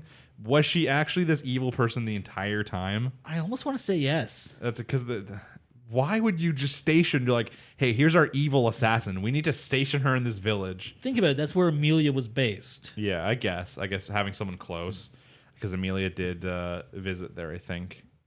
Or Roswell's mansion was right there. It's the nearest place you can get someone in without making her a maid. Yeah, so like we don't know any information about her other than she controls Mabbies. That's like her thing. Yeah. So she like summons them, controls them, all that kind of stuff. She's just as evil as all the other evil people we've met. Yeah. And then she's like, oh, like, don't worry, I killed all my people. It's like, yeah, I killed Petra really quickly because I'm her friend. It's like, nice girl. Yeah, so she's implying that she killed Petra, she killed Frederica, and she was very strong, by the way, and she didn't have any marks on her, so we're supposed to assume she's very strong. But she's more of a fight from the back line, I was assume. going to say, she probably just ambushed them with a bunch of mobbies. And she probably also killed all the villagers who were remaining there. The other half of the village who was not in the sanctuary was probably also murdered. And it must really suck to live there. Yeah, I would move. I don't want to be part of that village anymore. A bunch of them did move, and now they're trapped somewhere. That's true. So then they get into a fight, and then you're like, hey, you know what, Beatrice? These are hard people, but Beatrice is still pretty strong. She like goofs the knife lady. You know, she gets her with the attack. She breaks apart. You're like, oh, that's like one down. Sweet, like 1 out of 2. And then she just gets stabbed. Yeah, then it was just like, nope, you can't kill me. It's like, the knife lady is not dead. She actually just stabbed Beatrice. Beatrice doesn't bleed. She's got some magic spirity stuff. Oh yeah, she is a spirit. She is a spirit. And then as she's all falling down, Subaru gets stabbed in the eyeball, gets cut somewhere else too. And then Beatrice, as she's dying, she's like, I don't mind. She's like, finally, I'm dying. And then she uses some sort of magic here, which more confusing parts. Transportation, does it just send him to a spot? I'm assuming it sends him to a spot of significance. Yeah, it sends him back into the sanctuary. Yeah, which my first thought was that he reset. Yeah, it's that, hey, he reset. She killed him or something because she knows about his resetting, so she killed him, he resets. I mean, I wouldn't even say that. It was almost like more like, I'm just not going to let you get tortured. Yeah, that's true. That too. Or like, because you don't want the risk of him accidentally being like captured and living too long that it's a new reset point if it's based off days or times. On that note, I don't think his reset is based on time. It can't be at this point, but it's still always the worry. It's the worry that is. He'll accidentally go like just too long. It's always like that he's captured but not dead, and he has to try and force himself to die. Yeah. I think it's like he gets a reset point whenever he matches what the gospel says. Mm-hmm. That's why minor details like Rem not existing anymore don't matter. Yeah, as long as it's him. As long as he's in the same point each whoever's time. mentioned in the gospel is there, it's okay. Yeah. So, but it's the first thing that gives away that it's not a reset is that his eye is still gone. Yeah. He has the bandage covering the eye. I mean, that'd be an interesting way to up the stakes. It's like, yeah, you have to live with the damage now, deal with it. And then the first thing we get, which is strange, is Weird Amelia. Yeah. So the explanation to Weird Amelia in the episode, I am not happy with. That she just basically snapped. Yeah, well, we'll get to this in a minute. She's insane. He's like, hey, like, are you good? And she's just crazy. She is straight up yandere. Yeah, she's just yandere. like, she's like no, I'm good. She's like, everything's good. Like, I love you so much, Subaru. And then he walks out, weirded out. And then he's like, Garf meets him, and he's like, oh, she said he loved me. And Garf's getting all mad. And then he's like, no, of course she wouldn't say she loves me. My big question is, why the fuck does Garf care? Yeah, Garf's getting fucking pissed. Like, he's trying to bang Ram. Like, Yeah, I mean, I guess it's the whole stuff that like Subaru has the smell of the witch. She looks like the witch. There's something sneaky going on. what the fuck's he care? He doesn't like it. I don't know. He changes a lot every single reset. Ain't true. It's a roll of dice. But anyway, Subaru's like, no, she couldn't possibly love me. Something's wrong. Now I have to go yell at Roswell. Yeah, and it's snowing, and it doesn't snow typically till the only time he's seen it snow is when he wakes up and there's the bunnies and they eat him. Yeah. And that was many more days. That was like 5 days or something after. Right. Specifically. So he's like, I'm gonna go see Roswell. I mean, on that note, we don't know how much time has passed. We don't, but it's implied that it's not enough. Yeah. Because at one point he specifically says, he's like, oh, this shouldn't happen yet when the bunnies do show up. But I mean, he wouldn't know that. Yeah, but how does he know how many days have passed? Exactly. I don't know. That's why I don't understand either. But he's like, hey, I need to go visit Roswell. I still need answers. He's like, I'm getting answers on this reset point. So he goes and he brings along Ram and Garf with him. And then basically he's just like it's quickly implied that Roswell knows that he's resetting. Yeah. Well, even the episode before, he said, I'll see you in a timeline where you don't make any mistakes. Yeah. So it's implied before. Now it's just like he's just 100% giving it away. Yeah. He reveals. Well, I don't think he reveals it yet. Pretty much, Garf's getting really mad. Yep. And then Ram steps in to make Garf less mad. And then Roswell comes up from behind Ram and uses her to shove his hand through both of them. Yeah, which is like, Roswell, if you could do that, what the fuck, man? Yeah, so you're like, oh, like yeah, he's got to be protected and he's injured and stuff, and he can just shove hands through people. And you're like, wow, Roswell's a bad guy. He just killed Ram, and then Garf's getting mad. He's like, Garf's not dead yet. He's like getting mad. He's like, how dare you do this to Ram? He's getting sad. Well, I mean, he was pretty fucked up. Yeah, he likes Ram, so he's getting sad. And then Roswell just kicks his head. Yeah, just roundhouse his head off. It's his like, head's oh, just gone, destroys him. Subaru is like What the shocked. fuck? The explanation given by Roswell is that Subaru he's shocked, but he's not in grief, like he's not grieving. Yeah. Which once again, it's just like Roswell confirming that Subaru does in fact that he's not grieving because he knows it can be changed. Yeah. And then Roswell pulls out his what's it called, the gospel. Yeah. I want to say Grimoire. I know that's Yeah, not I was right. also going to say that. He pulls out his gospel and then he says he's the second person who has it. And all that's really implied, and all that I wrote down here, is that he says that he has a wish. He has a wish he wants fulfilled. Yep. He doesn't explain what it is. He's like, but I will do anything to get this. He's like, I'll do anything to achieve this wish. He's like, every single thing I've done, every person I've backed, everything is just about this wish specifically happening. And then from there, you're just like you're supposed to like, now you're like, oh, Roswell's not, it's not that he's bad here. He's just that he is, and the normal people couldn't do this. He is so confident that Subaru's just going to go back here anyways. He doesn't care about anything that currently is happening. Yeah. He's like, I may be dying. He's like, I might die right now. He's like, but I might dying. But the other Roswell from the time that you're going to change is fine. Eventually, I'll get what I want. It may not be me. Yeah, but having so much belief that Subaru's actually just going to fix it and go back just to be able to kill the people you know without any care in the world. I think that's the whole point, that he must be pretty fucked. Yeah, I think he's pretty much, it's like, I mean, he dresses like a clown. Like, I think we figured out he was insane from he's messed up stage to one. begin with. But then the bunnies show up. Yeah. And this is where Subaru says, he's like, the bunny, they're not supposed to show up for another 2 days or something. I don't know how he has the awareness of how many. I think he's going off how many days has passed for him. And Yeah. like, based on the fact that Amelia snapped as well, like, I think that might be magic, but might not be. So he's like, they're not supposed to appear yet. And Roswell's like, oh, it's probably the snow. He's like, the snow is magic, it brings them. And then you get the explanation of what the snow is too. And basically Roswell made all the snow so that all the villagers and everybody got mad at Amelia because they know before, with all the snowy occurrences, whenever she has her like magic attack things, and all this kind of stuff. He made the snow spawn to make everyone get mad at her, so she snapped. So she had like a mental breakdown because she's already facing this pressure of not being able to complete the task, where that is, which gave us fucked up Amelia. Yeah, how can you're telling me that she's so fucked up from this one thing that happened over like 2 days that she can't even like see that Subaru's like dead? Like, the big thing for me was when you looked at her eyes, something looked very wrong. it looked magical. So there's something more. It's not just that she went crazy because she couldn't go that crazy, that hard, that fast. I can imagine snapping, but that was a little bit much. Yeah, you can imagine snapping, her being like, "Oh, I love you, Subaru." She just kind of gives up. She's like, "No," she's like, "I'll just like let Subaru protect me. I'll just let him do it now. I don't need to try myself." That's one thing. Maybe cry a little bit. Maybe have like a bit of an emotional breakdown. Not that. Yeah, it was too far. So there's something else at play. We don't know what yet. But just the fact that that's what Roswell does, that is just like you're like, but why? And the only explanation we're given is because he has a wish and he needs that done. Yeah, and, then he's just for some reason this helps that. Yeah, which I mean, even him walking out, just getting eaten by the rabbits and still just giving a speech while just not caring. It's like, okay, man. Yeah, he's not even like fighting the rabbits. He's just getting eaten by the rabbits. He's like, I might die. He's like, but like, you know, the other Roswell's not dead, so that's fine. Yeah. Well, he's getting killed, and then Subaru. It kind of like cuts to black, and then it's just Subaru walking back into the room where Amelia's in, and she's all like, "Oh, you're back! Like, I love you! Like, oh, come sit on my lap, Subaru." Yeah, it's like, "Oh, you're so tired." Yeah, and then it like you can obviously see he's injured, but then it like pans out, and he's just like bleeding from everywhere. He's got bites everywhere. Yeah. And then he just dies.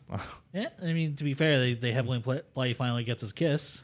Yeah. That's I don't know if he's gonna really remember that or really care at that point, but I mean, I kind of hope he doesn't. Yeah, someone likes the character. That's not the first kiss you want. Yeah, I don't even know if it'd be his first. I think it'd be the first from Amelia, which is kind of the sad part. Yeah, that's his best girl at least. We haven't gotten to the discussion about who our best girl is, but that's Subaru's best girl. Yeah. So that's where the episode ends. He dies. I was really close to doing he dies, but There was a lot. It's weird to explain because there was a lot and there was a little that happened. Yeah, because like he didn't gain much from this reset. He learned a little bit more about Beatrice and why she does the things she does. He learned a little bit more about Roswell. He just learned that Roswell has a goal. He didn't learn what it was or anything like that. I mean, I think just even knowing that Roswell knows he's resetting is a pretty big thing. Yeah, and he's established that Amelia is in pretty direct danger right now. Yeah, but he still has no means of fixing said danger because he has the whole thing right now comes down to he doesn't know. He needs to solve the sanctuary issue so that he can leave to solve the mansion issue with the correct time. He's tried doing the other way too. He's tried going back solving the mansion issue, but it seems pretty. He doesn't have the manpower. Yeah, it seems pretty obvious that he needs to first solve the sanctuary thing, but to solve that, he needs Amelia to pass her task because he can't do it for her, but he still seems like he's going to do the second one. So I think one of the upcoming episodes is going to be him doing whatever the hell the second trial is. They might have him accompany her and he'll do it and just act like he didn't. And one of the times for sure, it's going to be her doing the trial. And we're like from Subaru's perspective, somehow he's going to see it because we need to know what it is for her, like what her trial is. We need to know more about her past, her backstory, that kind of stuff. So we're going to get that in one of the future episodes. Yeah, I mean, it's very heavily implied it's something to do with her father. And yeah, because we know, other than the fact she looks like the witch, and that she was one of these royal selections, we know nothing else about her. Yeah, which I do like how the whole royal selection thing has kind of fallen by the wayside. Like, she's doing this specifically for it, but it's still very much... She's fighting for, like, the approval of, like, one village. Yeah, well, I mean, to be fair, it's like her village, though, in a sense, right? Yeah. It's where she lives, and that's important from people that were scared of her. But yeah, then it just makes that snow plan even more of a dick move. Yeah, I know. I feel like you could do something else to help her, like maybe... Like, but that's one of his plays right now that makes no sense at all. Which is why, like, you're questioning, you're like, what is his goal? Like, what he says, like, openly, he cannot tell him he says. He just cannot tell him. He's why? Like, I can't tell you what it is. He doesn't explain why he can't say. There's no reason. Like, your future self isn't going to know he's been told. So tell him. There's so many questions in this anime. There's all the stuff with the witches cult. There's the witches themselves. There's these like I was about to call them grimoires, the gospels. Yeah. There's still this thing about like the original, like the witch and like this dragon seal. There's the royal selection. There's the assassins that are being sent, who they're sent by. There's all these plot lines, and you're getting small pieces. It's instead of just like, it's not just taking care of one line and then doing the next. You're getting a little bit of every single one in the episode. They're all progressing at equal rate. Which is very strange because anime does things in arcs. Normally, it would be 4 episodes of him dealing with these assassins, and then 4 episodes of him dealing with the sanctuary, and then 4 episodes of him dealing with the witches cult, It's a little bit in every single one. So you're getting small answers to a lot of questions each one. Yeah. But then Which you're is asking nice. more. It's nice seeing that he's not able to just deal with everything one by one and get a reset point and keep going to the next. And some of these reset points, I would argue, he gained almost nothing from. Yeah. So it's not just he does 4 reset points every single time he learns 1/4 of the thing he needs to know. Some of them he gains like almost nothing, if not nothing. I mean, one of them he just learned that Garfield or Garfield, I guess, is no D, no. Yeah, I think Silent Garfield. D. I put the D and I was like, no, he's not a cat. He's not a cat. But yeah, wait, he is a cat. I mean, he's a tiger. That's a cat. Anyways. Related, I'm just saying. Anyways, he just learns that he's unpredictable and that his personality is literally unpredictable. Yeah, which either means something about Garfield himself. He could just have schizophrenia or something for all we know. Or I think it's got something to do with the elf elder. Basically, she tells him like, "Hey, be angry." He's like, "Okay, I'm angry now." yeah, either that or it has something to do with him being an apostle of the Witch of Greed. I mean that is or true. Envy. Greed. Greed, yeah. Greed. So it could be something like that. Envy bad. ReZero is probably still one of the shows that I'm most excited for each week because of these small little growths. Plus, we know it's going to be it's at least continuing into next season, so it's going to be a 25 episode, I would assume, or 26. Yeah, probably 25. I don't think too many shows go to 26 anymore. So. Yeah, so that's cool. We're going to keep getting that all throughout fall, right into the winter anime season, which is fantastic. So there's going to be, because a lot of the things are going to end in like 2 weeks. And like our entire lineup of things we're going to talk about is going to shift, other than like 2 shows. Yeah, which is going to be interesting. It's going to be nice not having to try and catch up on things. Yeah, it's going to be nice starting with episode 1, being like, "Hey, what did you think of Noblesse episode 1?" Well, that'll be interesting. But that's it for ReZero. Next on the list is Deca-dence, and I don't have many notes on this because there just wasn't many notes. It's a pretty. I was able to summarize what happened in the episode very quickly. Yeah. One of the things I left off last week saying was I do not know how she's going to get out of the situation. You know, the GM guy is there. He just killed Kabu's avatar, and you're like, there's nothing she can possibly do. He's OP. And then it's cool. She immediately gets out of it. He goes into his other avatar in time and shoots the guy with a little opens by pipe. shooting him through the heart. It's like, okay, yeah, I didn't think of that. Yeah, so you're like, oh, yeah. Well, like we knew he was trying to get into his other avatar. We assumed because he's like, oh, hurry up. Yeah. He's like, do this faster. But I didn't think he was going to make it. But he made it. He's like, hey. And then we get the funny scene of him being like, no, I am him. And she's like, oh. It's like, remember how her whole world is manufactured? Yeah, no, that's just like version 1.0 of me. Yeah. So then the most of the episode is basically you get them trying to figure out the issue with this big ass Gaddle, big monster. We learned some fun things about it. Basically, that one being like one of the only surviving ones, which makes me have a question about Pipe after. It being like one of the last surviving ones, basically because of the extinction of its race, evolution kicked in. Which made it like grow faster, which made it like, progress at like a crazy amount, which is why now it is evolved beyond any Gaddle they've had. It's no longer like part of this system. Yeah, it doesn't have a control chip. Has no control chip. There's no information on it. They don't have like a programming for how it works. Yeah, nothing along. And those even then, lines. it's constantly changing. Like they showed, there was just the gear bodies that were scattered around that it ate that let it grow to this size. Yeah. So we start with a classic Deca-dence move. It tries to rocket punch it in the face. Yeah, which. It worked about as well as you would think a giant rocket punch to the face would work. Yeah, so they rocket punch it. It catches said rocket punch, rips off the hand, and then just tosses it backwards. Yeah, just nope. Yeah, no, that's not going to work. And then they're like, okay, guys, the rocket punch isn't working. Luckily, we have our spaceship where all of our robots live. We're going to shoot our laser beam at it. Before they even shoot the laser beam, the thing starts its laser beam and aims it up at the exact spot. Yeah, it knew what was going on. So this thing's OP. So the Gaddle just starts glowing pink. It gets some fun wings out. It glows pink. It looks up. The ship shoots a laser beam. It shoots its laser beam, goes right through the ships, and then hits part of the ship. Yep. So not is this only dangerous to Deca-dence and all the all the avatars and stuff like that and all the humans, but it actively attacked the ship in which all the race basically lives. Yeah. So that's a new level of danger, and the only way to solve it apparently is they're taking the dome set of the Earth and they're just gonna crush it. Yeah, they're just gonna shrink it to non-existent. They called it what, a hard reset? Yeah, basically, which will kill every single thing inside of it. So it would kill all the humans. It would kill the new Gaddle. It would kill. That's why it's basically an emergency logout. All avatars have to log out, and this is just gonna destroy everything. Yeah, which there are androids on the planet though. That's my big question. Yeah, but and I guess not good ones really.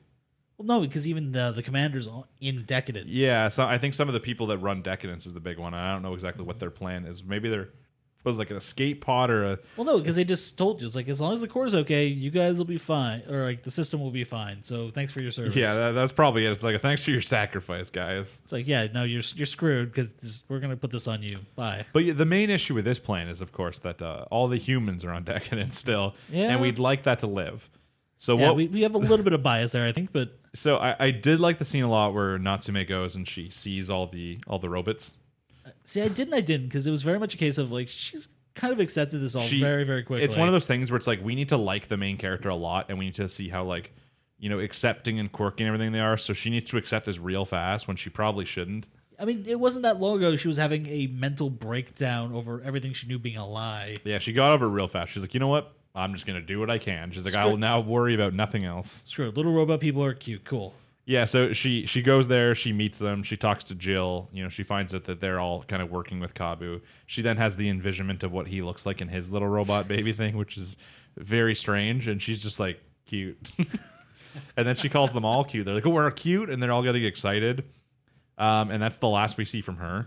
Yep. And then basically I'm thinking this is getting to a trigger level where Kabu now is taking over Decadence to pilot it in like a sense. Which, I mean, I wish he'd kind of done that before they fucked the hand up. Yeah, I feel like something's going to happen. Like it's going to like de-robot and he's going to robot shape it, right? Like Decadence probably has like this other form that it turns into.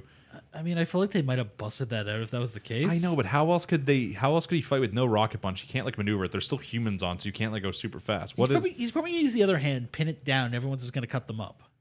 What if he like flies off into space, and then they live in Decadence becomes like a spaceship, and now they're no longer on the Earth, and they fight the it's robot. It's not even watertight. Forget about airtight. Yeah, I genuinely don't think there's going to be a second season.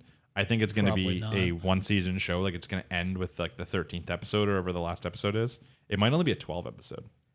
I think I might have looked this up today, and maybe it said 12, but I don't remember if that was. I wouldn't be surprised because this was what, episode 10? This was 10. Yeah, so there's a very good chance it's only going to go to 12, maybe 13. Yeah, so I think it's probably going to end, but I think it's going to end in a very standard, a very trigger-like way, which is he's going to become a big robot, and the enemy's a big monster, and then they're going to fight. Which it makes me kind of sad this wasn't done by Trigger. Yeah, I mean, you should probably be happy. We can only get so much from Trigger at one time. I guess a lot of people liked BNA. Was that it? BNA. Yeah, it's the furry one. Is the ones where people turn into the animals. BHA? Was that Trigger? That was Trigger. Okay, because the last time I remember from them was the movie. No, Ultraman. What was the movie? Why can't I not think of the name right now? Not Ultraman, Gridman. Yeah, I know what you're talking about. Yeah, it has a fun name. I just can't think of it right now. I didn't watch it. I just watched. The last thing I remember from them was Gridman, which I absolutely loved. The last thing I watched from them, like the entire thing through, would have been. If you say Gurren Lagann, I'm gonna slap you. No. Kill la Kill. Well, I did watch Kill la Kill. There's got to be something else. Darling in the Franxx? Was that Trigger? What, I think so. It had a Trigger ending. It's got to be. I mean, even for Trigger, that was kind of out there. Oh, even for Trigger. But yeah, like this ending, I think, is just going to be a monster fight. I don't exactly know how they're going to do it, though, if he doesn't have a punch or anything to use. So I don't understand where it's going to go. They're going to have the humans fix the arm. How can the humans fix the arm? Look at the size of it. I mean, they fixed the wall. We don't even know if they fixed the wall yet. We haven't seen it be done. True. I'm still trying to figure. Yeah, it is Trigger. For Darling in the Franxx. That kind of makes me sad because I really like Trigger and I didn't actually like Darling in the Franxx that much. I like Darling in the Franxx until the ending. I got like halfway through and then it was like I just can't keep going. But yeah, so I don't know how much else there's to say about this episode. Once again, I feel like when I explained it there, it sounds like it was 5 minutes, but it was a 20-minute episode. Yeah. But it's just set up now, right? They're just setting up for the end. We know most of what we need to know to get to the end. It's just about how they're going to achieve it. Yeah. I mean, one thing they did kind of show Minatos. Mm-hmm. Yeah, like he got like his little redemption part, or yeah, they kind of showed like they deepened the little bromance they have going on, and it was kind of nice seeing a little bit more characterization for some of the androids. So. Yeah, I thought he was gonna originally a couple episodes ago. I thought he was gonna become like a bad guy. Like he was like his time to make his decision, and he kind of led towards more the bad side. But he came full circle. Yeah. I wonder how they're gonna close off the story. Like if this is a one-season show, how they're gonna close off the overarching story in like the next 2 episodes. Like the I'm robot. willing to bet they're going to try and do something with a dome. It's going to fail, and humans are just going to take over the planet again. Yeah, but like, do you think like Kabu is gonna like leave, and they're like maybe the robot's gonna go find like or make a different planet or a different Decadence type thing, or like do you think that he's gonna stay and just the bad ones are gonna go, or like all the bugs are gonna live on the Earth still? Yeah, Like, because I mean they weren't really bad; they were just defective. yeah, that's it. The question. I'm just excited to see how the whole thing wraps up. But Yeah, which I mean the other way they could deal with the giant Gattle is pipe. yeah, that's the possibility. I was gonna mention this is that. The thing is basically it's like the reason there's no chip and the reason it wasn't killed by the self-destruct system is because it's a bug. Yeah. Pipe also was a bug with no chip, we assume. Well, I mean, it had a chip and it died, but it infected someone before it died and was reborn effectively. Mm-hmm. So there's a question if there's a way Pipe survived, and if he did, the same evolutionary thing might kick in him. Yeah. Imagine you just see like a giant. He doesn't look any different. He's still just the same Pipe, but he's just ginormous, and he just comes running in and like tackles it. I mean, that would be a trigger ending. That would be an ending. I think that the next episode will be just the entire fight with the Gattle, and then I think the last episode will be more the political ending, like how they solve the issue of like the Earth and because they haven't really shied away from that side of things, so I think they will actually give a proper ending in that regard. So. Yeah, so that's going to be the last one. I think the Gattle will be taken care of in the next episode by Super Power Ranger Decadence. I still want it to be Pipe. I mean, I would be okay if it was Pipe. That'd be a cool change. I mean, I'm expecting it more to be a classic. He's going to turn into a big Decadence robot, and he's going to punch it in the face. Yeah, I mean, I would be perfectly okay with a kaiju fight. Yeah, that would be pretty cool.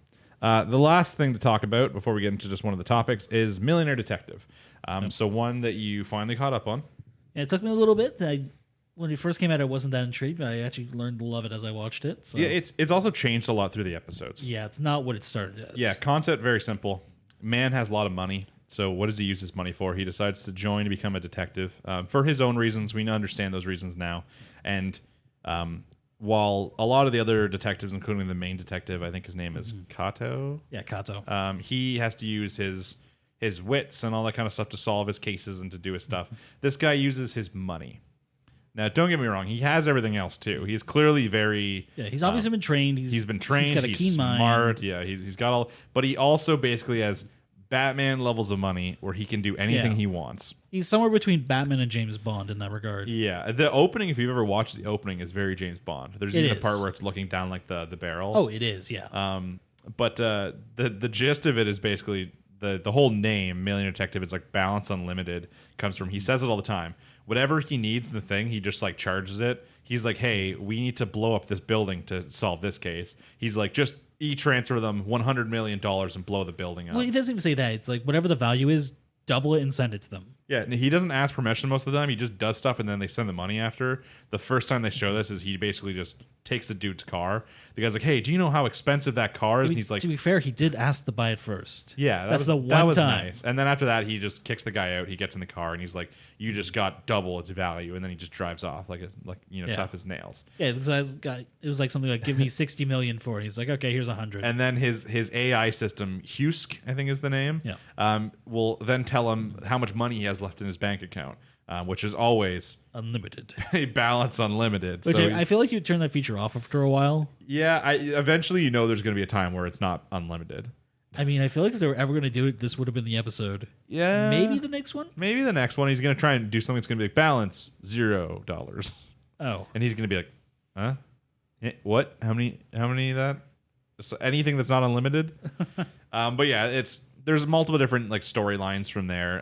The only ones I'd say that are really important to know here is the main character was once in the better division of his detective agency. The first investigation. Yeah, So, but then what happened is on a bank robbery, the bank robber, he shot in like the arm, dropped his gun, and then it turns out the teller was actually with the bank robber on this, and she picked up the gun, so he was forced to shoot her.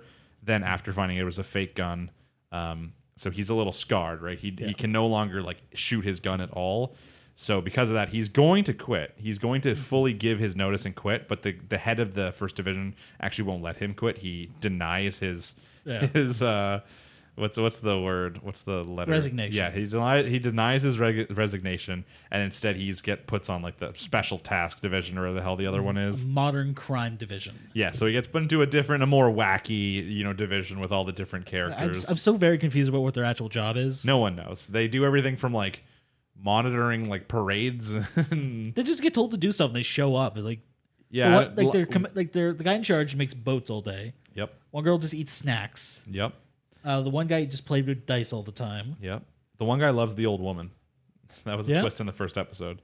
Yeah, which I'm kind of sad they didn't bring her back at any point. Maybe they still will. True. But yeah, there's like that's the main character sense, and then there's the other character, which is Daisuke Kanbei, who's the rich guy, the millionaire detective himself, who as a child his mother was killed by his father. His father then committed suicide or got into a car accident and died. Yeah, the implication was that he committed suicide because he did it. Yeah, and then he's just grown up with tons of money, and he's trying to solve out the mystery behind the mother-father death.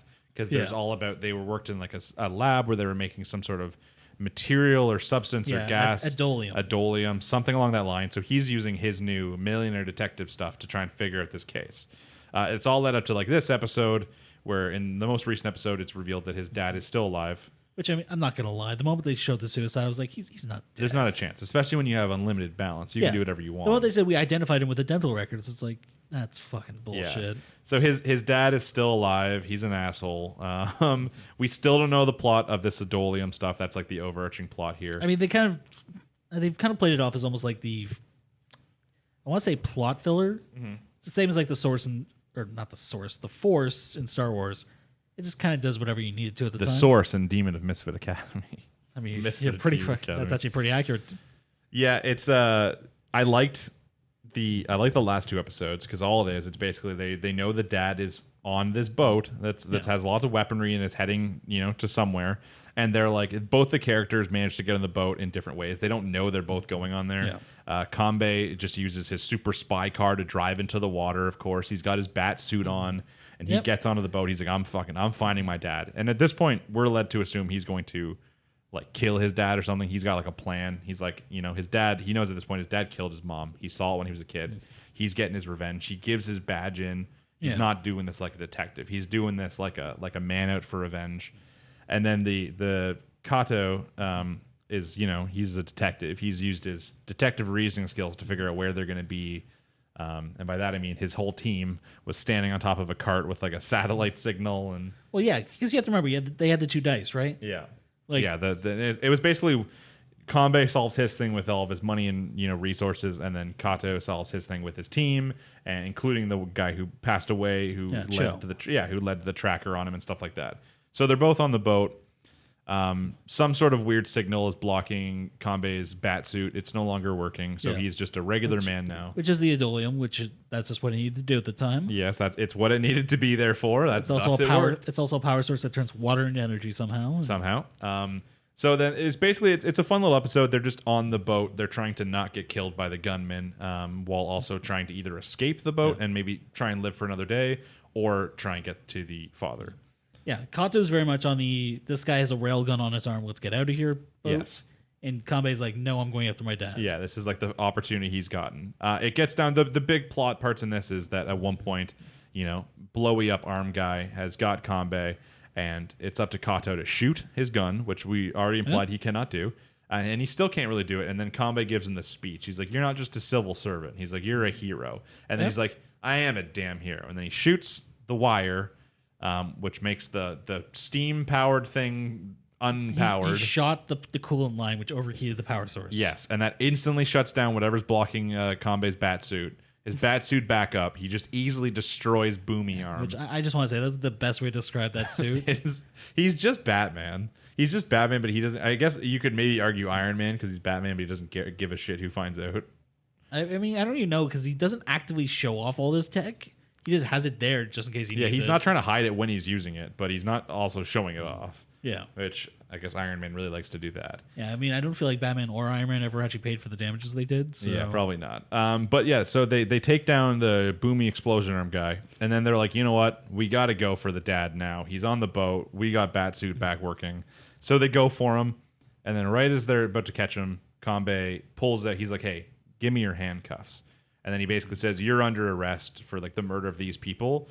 Then you get the little flashback of him giving back his badge. And even though it implied that he wasn't going to do this the detective way, he was going to do this his own way. He's finishing off by trying to do it the detective way. I'm really worried they're going to pull a twist off. It's like, no, I joined Interpol instead so I can arrest him on the ocean. or some crap like yeah, that. that would be pretty funny. That would be a good twist if he's because he's such an anti-dramatic person. The whole thing is like he's never like one of the episodes is just he goes and he hangs out with Kato at, like in his apartment. Yeah, he got like kicked out or no, he left by choice. I think he got upset because he had to eat natto Food. for breakfast. He had to eat natto, and then the main character then did make him a tasty natto breakfast. Yeah, which I just want to say, like, to have the freedom to just walk away from unlimited money because you don't like beans. The thing is that's crazy is in that episode he's such a different character than he is in all the other ones. Yeah. He's such a dick in all the other ones. In that episode he's quiet but he's like nice. Yeah. Like he you know. Yeah, like first of all, you got to see him with his hair down. You did. Yeah, and he's much more a typical anime character with his hair down. Yeah, he looked like pretty much any like secondary character from a sports anime almost. Yeah, I could see it. He could be on the Haikyuu volleyball team. Yeah. But yeah, and then you know what? They try to arrest the dad. The dad does not get arrested. Obviously, he summons his hover bike. That's a thing that happens. I mean, the big twist was he used Hughes to shoot a gun at their back. That wasn't a twist to us though, because the whole time Hughes isn't listening to what Daisuke is asking, and we know. And when I know, but that was a surprise to them. And all I could think was like, this has been built up since the start of this, where it's just like, no, I won't answer any questions about your dad. It's like, did you not think about this at any point? Yeah, I don't know how he didn't. And like his dad easily got into the mansion, infiltrated all the walls, that kind of stuff. That's why when that part came up, I was like, why are you surprised? Like I thought we all knew this. Just shoot him and be done. But basically, the dad flees, and then the main characters go after him, and that's where the episode ends. Next episode, it's probably going to either be the last or the second last, like all the other things. Which they did show where the dad went. Yeah, he went back to his science lab. Yeah. So we don't know what's going to go on in his science lab. We'll probably learn more about Adolium. Yeah, which I mean, he had a big cut in his side, so he's probably going to get medical treatment. Yeah, we're going to learn more exactly why he killed the mother. It's been kind of implied that she just didn't want to go along with the same things he did, but yeah, I think she wanted to kind of like leak the research and say like this isn't legit anymore. And yeah, so we're gonna get more of that information. We'll probably get the resolution for that. Then maybe we'll get one more episode of like the closing stuff or leading up to whatever's gonna happen in the next season. Don't know, but that is it, and that was today. So that was the final episode. So the very last thing we're gonna talk about real quick is we're just gonna go over what anime we're gonna be watching in the fall. Because as we've mentioned already, a lot of the anime we're currently watching will be dropping off in the next 2 to 3 weeks. It will. So if nothing came out, we would have very little to talk about. We'd be talking about ReZero and Rent a Girlfriend. I think that's and Fire Force. Yeah, Fire Force isn't going anywhere, I think. Yeah, those would be. We'd only have like 2 anime to talk about. Luckily, that's not how life works. And then the fall season starts in October, so there's a lot of anime coming out. I just wrote down on the list some of the ones I'm excited for. Yeah. Did you write your own list? I've got a little list here. Some of them are ones I'm actually interested in watching. Some of them I just want to see how they go. Yeah, some of these I also, once again, big note. A lot of these are full Japanese names, which I don't even know what they mean. I don't even know if I'll remember what they are as I say them.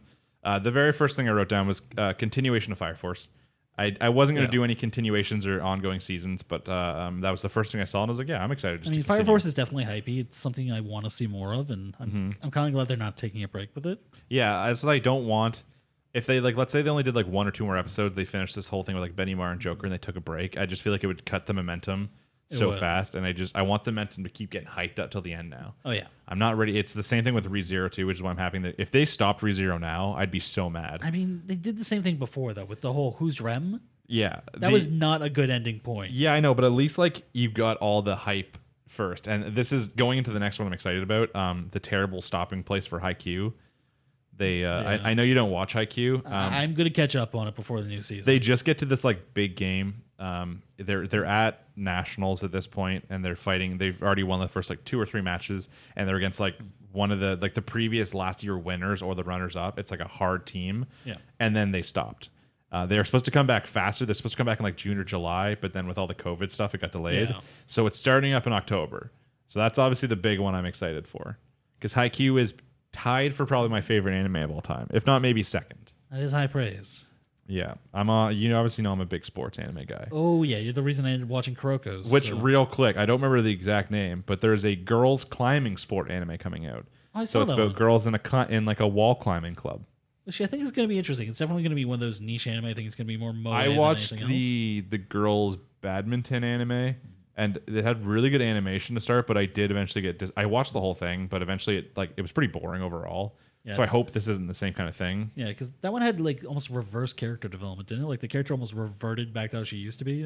Yeah, the character starts being the absolute best, or she was the best, but she was so good that she just like didn't like the sport anymore, so she stopped. So then when she starts, she kind of gets slowly back in. She doesn't really want to, but she kind of starts it back up. Yeah, and then she just suddenly like snaps almost, and she's like a really big bitch she about sucks. it. Yeah, she's a character that's you don't want to have her as your main character, but it's kind of who you got. Yeah. So it was a very strange anime overall. But I hope that this anime does a little bit better. I'll give it a try, obviously. Oh yeah. One that I think is on both of our lists. Now I don't know exactly. Kuma Kuma Kuma Bear is what I have. That's exactly what it's called. So the reason it's on my list is because I love VR MMO isekais. Yeah. They are trashy in like their own way, yes. Even in this past week, I finished one called Infinite Dendagram on Funimation. I had a great time. I finished in like 3 days. I just finished Cautious Hero, which isn't a VR MMO one. No, that's a straight isekai. It's a straight isekai, but like I'm just in such the mood for it right now. I'm about to start one called Bofuri, which is hey, I watched that one. That's another VR MMO one. Yeah. It's not really an isekai, but it's still a VR MMO. Yeah, and the Kuma Kuma Kuma Bear one is an isekai or a VR MMO isekai where she gets like some sort of legendary armor, which is like a bear thing. Yeah, which it's just embarrassing to wear, but it's the best thing she has. Embarrassing. Now the funny part is you haven't seen it yet, but there's a character, the main character's brother in Infinite Dendagram. He wears a bear suit and he says "Grizz" at the end of every single sentence. Oh god! Now you think this, but he's like the strongest character in the game, or at some points he's like, of course he is, and it's just like it's a legendary armor that like transforms. So when he's actually fighting, it's just like the bear paws, and he's got like the no shirt on and stuff like that. But when he's not, he has the big bear suit to not give away like who he is, kind of thing. So it's very it once again a VR MMO one, so it was very much like that this. Works. I thought it was kind of funny. I mean, honestly, it reminded me a lot of Bofuri. It's what I think it's going to be, and I loved Bofuri when I was watching it. So yeah, it's a no stakes kind of thing. Like from what I've heard from Bofuri, there's no stakes. It's just you're watching these girls have a fun time in a game. Yeah, she literally just like wanders around and just accidentally gets a new power. It's like, and it just a lot of these things they just like one of them was that there can't be like this many girls online playing an MMO or whatever the hell it was called. Oh, and you thought there was no girls online, right? Yeah, and like it was just I love it because it brings me back to my MMO days, which I mean I'm still in, but like I'm talking like the glory ones. Oh yeah. And it's just like it gives me such that nostalgic feeling that I love it. I don't need there to be high stakes. I don't need it to be well written. I don't need anything insane. I just want to have have like a relaxing, enjoyable time. Yeah, that was a very low. And we'll probably there was a few isekai. Yeah, I think one of you said earlier one of your things you wrote down was just isekai. Yeah, I've got a few here under isekai, which the one I'm actually kind of interested about is Kamitachi, which is basically just the other side of reincarnated as a slime almost. Okay. Guy gets brought back as an 8-year-old boy who just wants to study slimes. Yes, I saw that one too. And the thing you have one of the things when it's an 8-year-old boy, it means you're not getting any harem elements. I'm assuming you say this. The guy got brought back as a blob, and he got a harem. That's true. I guess if he has all of his memories from when he died, so he's like an old man, because I think it's an old man, right? He's like 39, or older. I think. Yeah, and he's put into the young body. Then there might be some sort of perverted stuff in it. Yeah, he might try and play it up. Like we don't know. Yeah, because they did that with oh god, what was it called? It was from last season. Another isekai from last season. Yeah, a guy got brought back as a kid who's into a poor family. Oh yeah, the eighth son of whatever the hell it is. Yeah, it's kind of the same idea. They might just do a time skip to age him up. Yeah. I watched the villainous one. That's kind of an isekai in its own way. It is. Actually, I would very much like to see another season of that. I would too. It was kind of the same thing. I never really considered there to be stakes. I think I actually confirmed another season. But I didn't care that there weren't stakes. I was like, I'm just watching this for fun. There kind of were at the end. There was some, but I just didn't really consider it. I was like, no, like the main character's dumber than I am. Where she's like always worried about how the outcome. I was like, there's no way with what you've set up. There's no way any of these outcomes are happening. I mean, if I was worried for my life every day, if I was worried about my life every day, I'd kind of be the same. I think. But it makes you concerned that the main character cares more about like she's only being nice to these people to save herself than she just likes them. I mean, that might be the case for some parts of it. Maybe one day we'll get our season 2. We'll get a discussion on that. Yeah. I obviously both of us will have Danmachi season 3. Oh yeah, I'm definitely looking forward to that. Not an isekai. I mean, we don't know. Maybe the guy was. Yeah, unless at one point they reveal that Belle was actually reborn at some point. Yeah, the story, like it was actually like just bedtime stories, and then he died and came back in this world. It's a very isekai-like show. It came out like after Sword Art, but like before there was tons of other isekais out. So I was like, is this another one? I was like, no, it's not. But it really enjoyable. I found the last season pretty like pretty flat. Like it just nothing like super popped out. It was almost more world building than character building. Yeah, like they didn't like go down into like the dungeon thing pretty much all. It was just about like a lot of it was the fox girl and like the rescue of her and that kind of stuff. Haruhime, and it was also dealing with the oh god, what's his name? The sun god's familia. Oh yeah, right, that douche guy. Yeah, Yeah. The war. Yeah, I don't remember his name. Oh, It's in my head, but I don't remember his name. I know it's a Greek god. And it's pissing me off. We got a lot of information about the world building of prostitution in the area they live in. Which I mean, it's kind of interesting seeing that side of it. I mean, there was kind of a flat point at the end where there's like, does she think she was a prostitute? Like, she never actually did anything. She thinks she was a prostitute. Which is kind of like I almost found that disappointing. Can I say one thing? I'm really sad that I still have not seen any of these lists. What? Which is eventually a Made in Abyss season 2.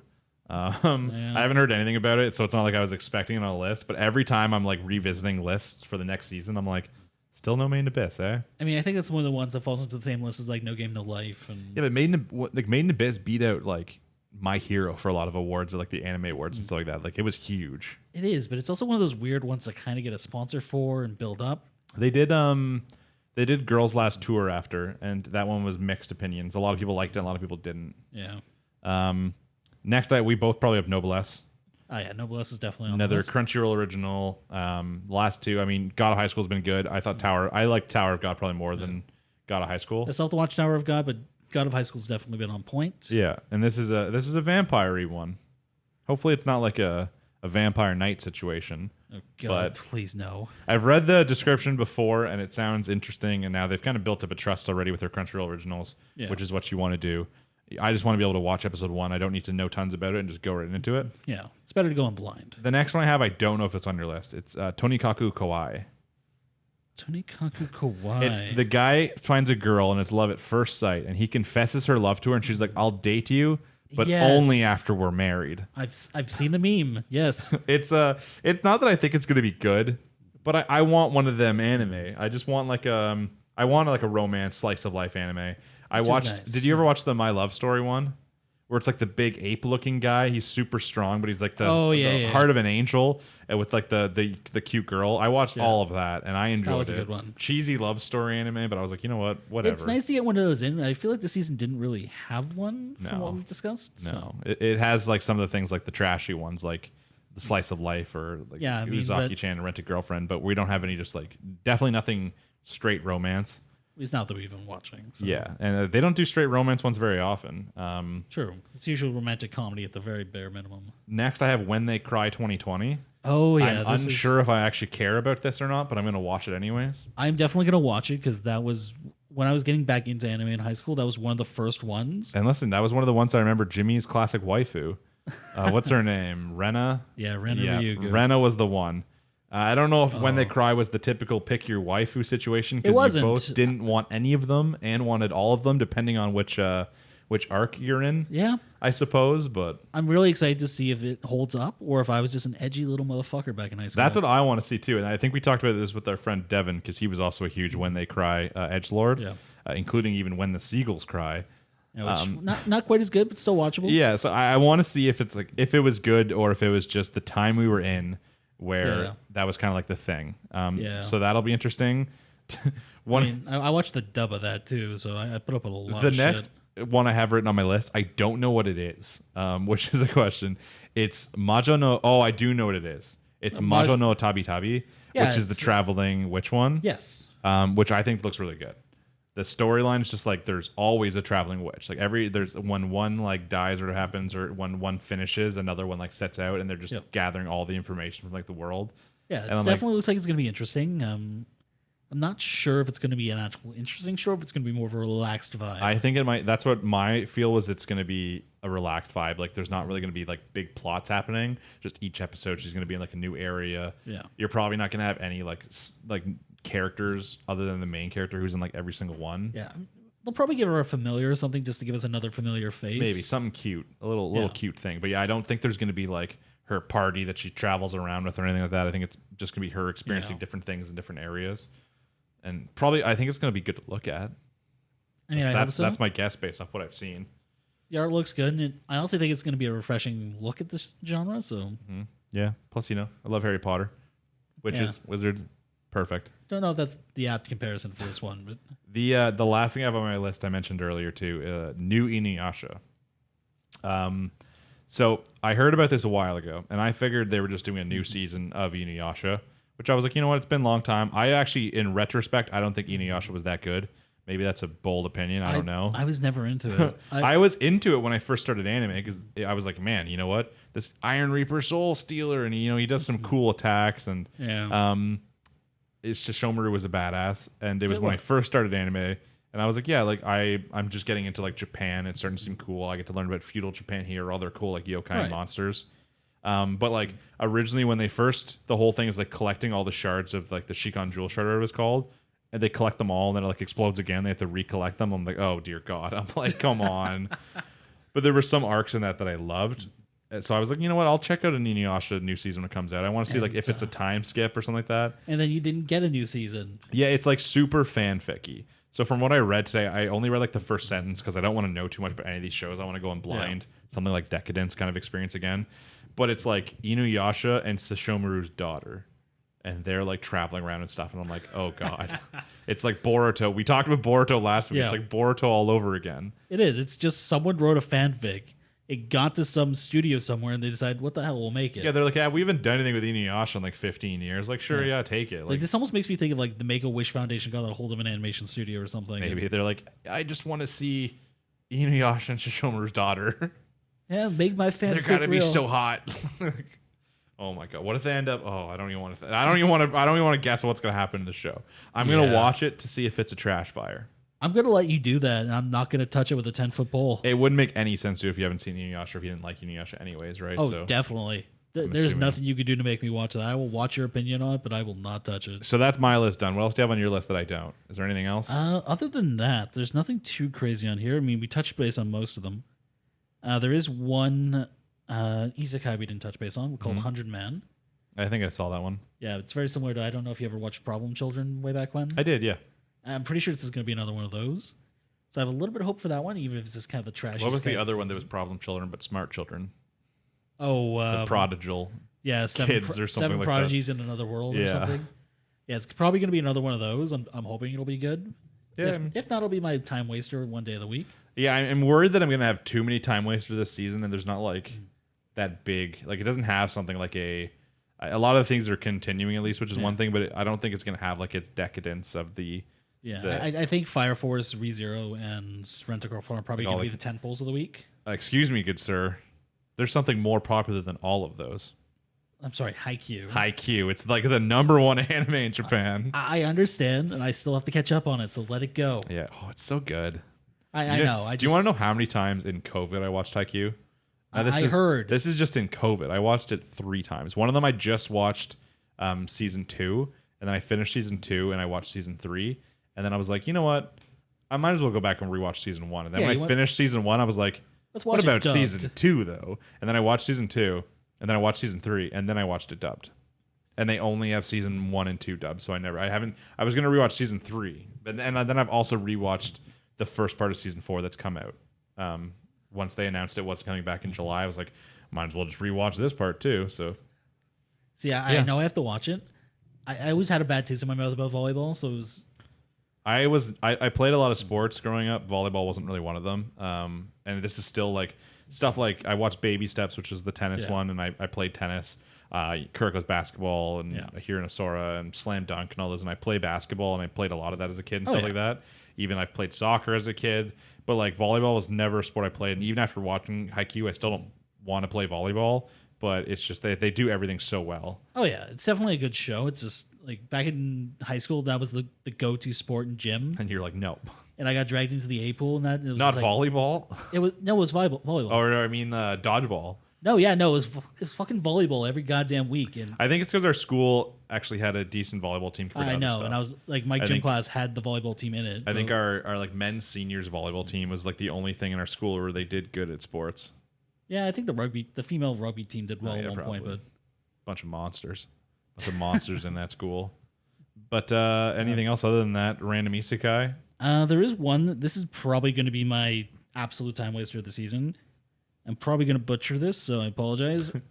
Ochiko Bore Fruit Tart, which is basically just a bunch of fruit. in there? Fruit tart, yeah. Oh God. It's. Did you watch Comic Girls at all? No. Okay, it's basically another one of those. It's a bunch of show business dropouts form an idol group to try and pay off a dormitory. It's just going to be one of those feel good cutesy animes. There's a lot of anime that's about some sort of like boy group or girl groups and pop and that kind of stuff, and I have seen none of them. Yeah, see, I've watched a few of them. So Did you know Healing Good Precure's coming out? yeah, I could not care less about that. I know that there's another season of Love Live coming out. That's true. Listen, some of these I didn't even put on the list because I knew I was going to have to say them. And like I'm trying to find one right here where I would just. There was one I think that was on here, and I was like, oh, that might be when I watched. And then I read the name. I was like, yeah, but I don't want to say that though. Tales of Cristoria. Dev will be really excited about that. Yeah, I think it's just a movie, so it's not going to be a full length. Yeah, it's a season. animated. What does it say? Short animated promo for the game itself. Yeah, which I've started playing it myself, so I am kind of excited to see that. So I was gonna start playing it, especially because I have all this time, and I don't know if it's like a real time-based kind of one. Like, does it like lock you out if you don't have enough stamina, or do you have to pay bonus monies for certain things or anything? I mean, you can spend money, but it's very much just go in and play it, and you do have stamina. But I've not even come close to running out. Okay, because I'm thinking back to the days where it's always like, oh, you run out of hearts, pay $3 for more hearts. Yeah, no, it's not that bad. One other thing on here that I'm still catching up on Netflix is The Great Pretender. I'm pretty sure what happened is Netflix released a bunch of episodes at one time based off something to do with what was going on at the time. And now they're kind of releasing different episodes at a time. And I think that's still going to be one of the animes of the year, like the best anime of the year. But I'm still trying to catch up on it. Because I'm watching all these and we're not talking about this one yet, so it's kind of on the back burner. Yeah, and I've got to start that one. So. This week's been my relaxing isekai or VR MMO week, so I just couldn't possibly catch up on it. Like this one, for instance, though. Kimi to Boku no Saigo no Senjo, Ariwa Sekai Gai, Hajima Seisen. I think I was reading this and I was like, you know what? Like, that looks interesting to me. It's about like a mechanized utopia with highly developed science and technology. But I was like, I just don't want to read that name on there. I'm like, I don't want to write this down and be like, I was just tempted to be like mechanized utopia anime. Yeah, I mean, that one's going to have a shortened title by the end of the week. So. Oh, for sure. Yeah. I mean, sure, it already has one. But. It probably, if I would have clicked on these things or searched them, there probably would have been English titles for many of them too. But I was like, yeah, whatever. I was like, that's fine. But yeah, those are just the ones we're currently looking at, watching those like the list. I'm still like most things that are new, I'm going to put them on anyways, whether or not I know what they are. And then if I'm interested by like the first or second episode, I'll watch them. And then, as I said too, always just leave comments if there's like one where you've read this manga or something like that. Like one of the ones I heard about a lot, which a lot of people were talking about on here, was Jujutsu Kaisen. Right. Boys fight for the death or something, or for the right death or something like that. It's about like curses and. Yeah, I think it's a clan of jujitsu fighters or jujitsu mages fighting off demons. Yeah, so I've heard a lot of good things about that from people who like read the manga. So for instance, if you're one of those people and you're like, hey, I loved this manga, I'm excited for this anime, just write it down in the comments and be like, hey, watch this. And that's all we need. Even like today, for instance, we also have Instagram. You just got to search Weeb Seen It. I had someone message on Instagram just being like, hey, have you seen Demon Slayer? And I'm like, I have seen Demon Slayer. Yeah. They're like, is it good? I'm like, I was very good. I was like, we'll probably talk about the movie when it comes out. They're like, can you recommend anime to me? They're like, I just don't. They're like, I really need a good anime right now. And I was like, okay. I was like, well, if you haven't seen our thing, I was like, we talk about Deca-dence a lot, ReZero. Like those are probably the two biggest ones right now, like especially ReZero. Yeah, you told them to watch Highschool, didn't you? I did not. No, I based off what we were currently talking about. I was like, we're watching these. I was like, if you haven't heard of The Great Pretender on Netflix, I think that has the possibility to be like anime of the year. I'm like, then he said like, hey, the next question was funny. He's like, hey, is One Piece good? And I was like, listen, sir. I was like, One Piece is good. I was like, especially if you like shonen, I was like, it's really good. I was like, but that's a big rabbit hole. I was like, if you're like, hey, I'm off from COVID or something, or, you know, I'm like, you know, maybe you're like 15 going to school right now and you're going on staggered days, so you have every other day off, and you're like, I need something to fill my time. Sure, start One Piece. That's your prerogative. It's good. Oh man, that's a mountain to climb. Yeah, that's the guy's like, he's just like, One Piece, is it good? And I'm like, yeah, that's a loaded question. I was like, some arcs are over 100 episodes long. I was like, but if you can deal with that, it's good. Yeah, obviously, it's like the number one like manga and shonen for the last however many years, right? There's a reason it's still going. For a reason, yes, that they can still keep people entertained. But yeah, basically what I'm trying to say is if you have a suggestion or a recommendation or anything like that, leave it down in the comments or put it on Instagram. Most of our Instagram is I'll just post like some sort of picture, something from the anime that we watched that day. So today, for instance, I had a picture of a Millionaire Detective post up, just with some talk about Millionaire Detective. And then other than that, yeah, just pretty much go on YouTube, drop us a like, subscribe if you can. Always appreciate it. Yeah, I love the subscription doesn't mean as much. I like looking on comments more. Yeah. But obviously, to be able to see our videos when they come out and be able to go on and comment, you kind of have to subscribe. It's kind of how the algorithm is made. Yeah. If you don't subscribe, we don't get anything. Yeah. Plus, you can also let us know too. I'm kind of interested in how you found the video. I've been posting them on Reddit, so if you found it through Reddit, you can say, "Hey, I saw your post on Reddit," or "I found you somehow through the mystical algorithm." If you managed to stranger things have happened. Yeah, or if you came from the Instagram or something like that, just let us know. That's also helpful just to figure out everything. We're still trying to figure out stuff as we go. Yeah. As I said, we'll be adding in more anime in the future. We'll be trying to add in some guests to talk about more broad topics too on some of the weeks where we have less anime to talk about. So it's just something you just got to work with us as we go. Other than that, I think we're all done. We will be back next week to talk about all the anime. Plus, I think next week we're going to try and discuss the ReZero topic of who is the best girl. Yeah, and we'll have our first guest as well. We'll have our first guest, hopefully, and then we'll get his opinion. And I think I can already tell you we're all going to have different opinions, or at least there's going to be a different opinion in the room. So it's not just going to be like, yeah, I agree, friend. I agree as well. You said that really certainly, so I'm scared of what you're going to bring. I'm positive. So other than that, guys, thanks for listening. Thanks for watching, and I'll see you next week. Peace, guys. Peace.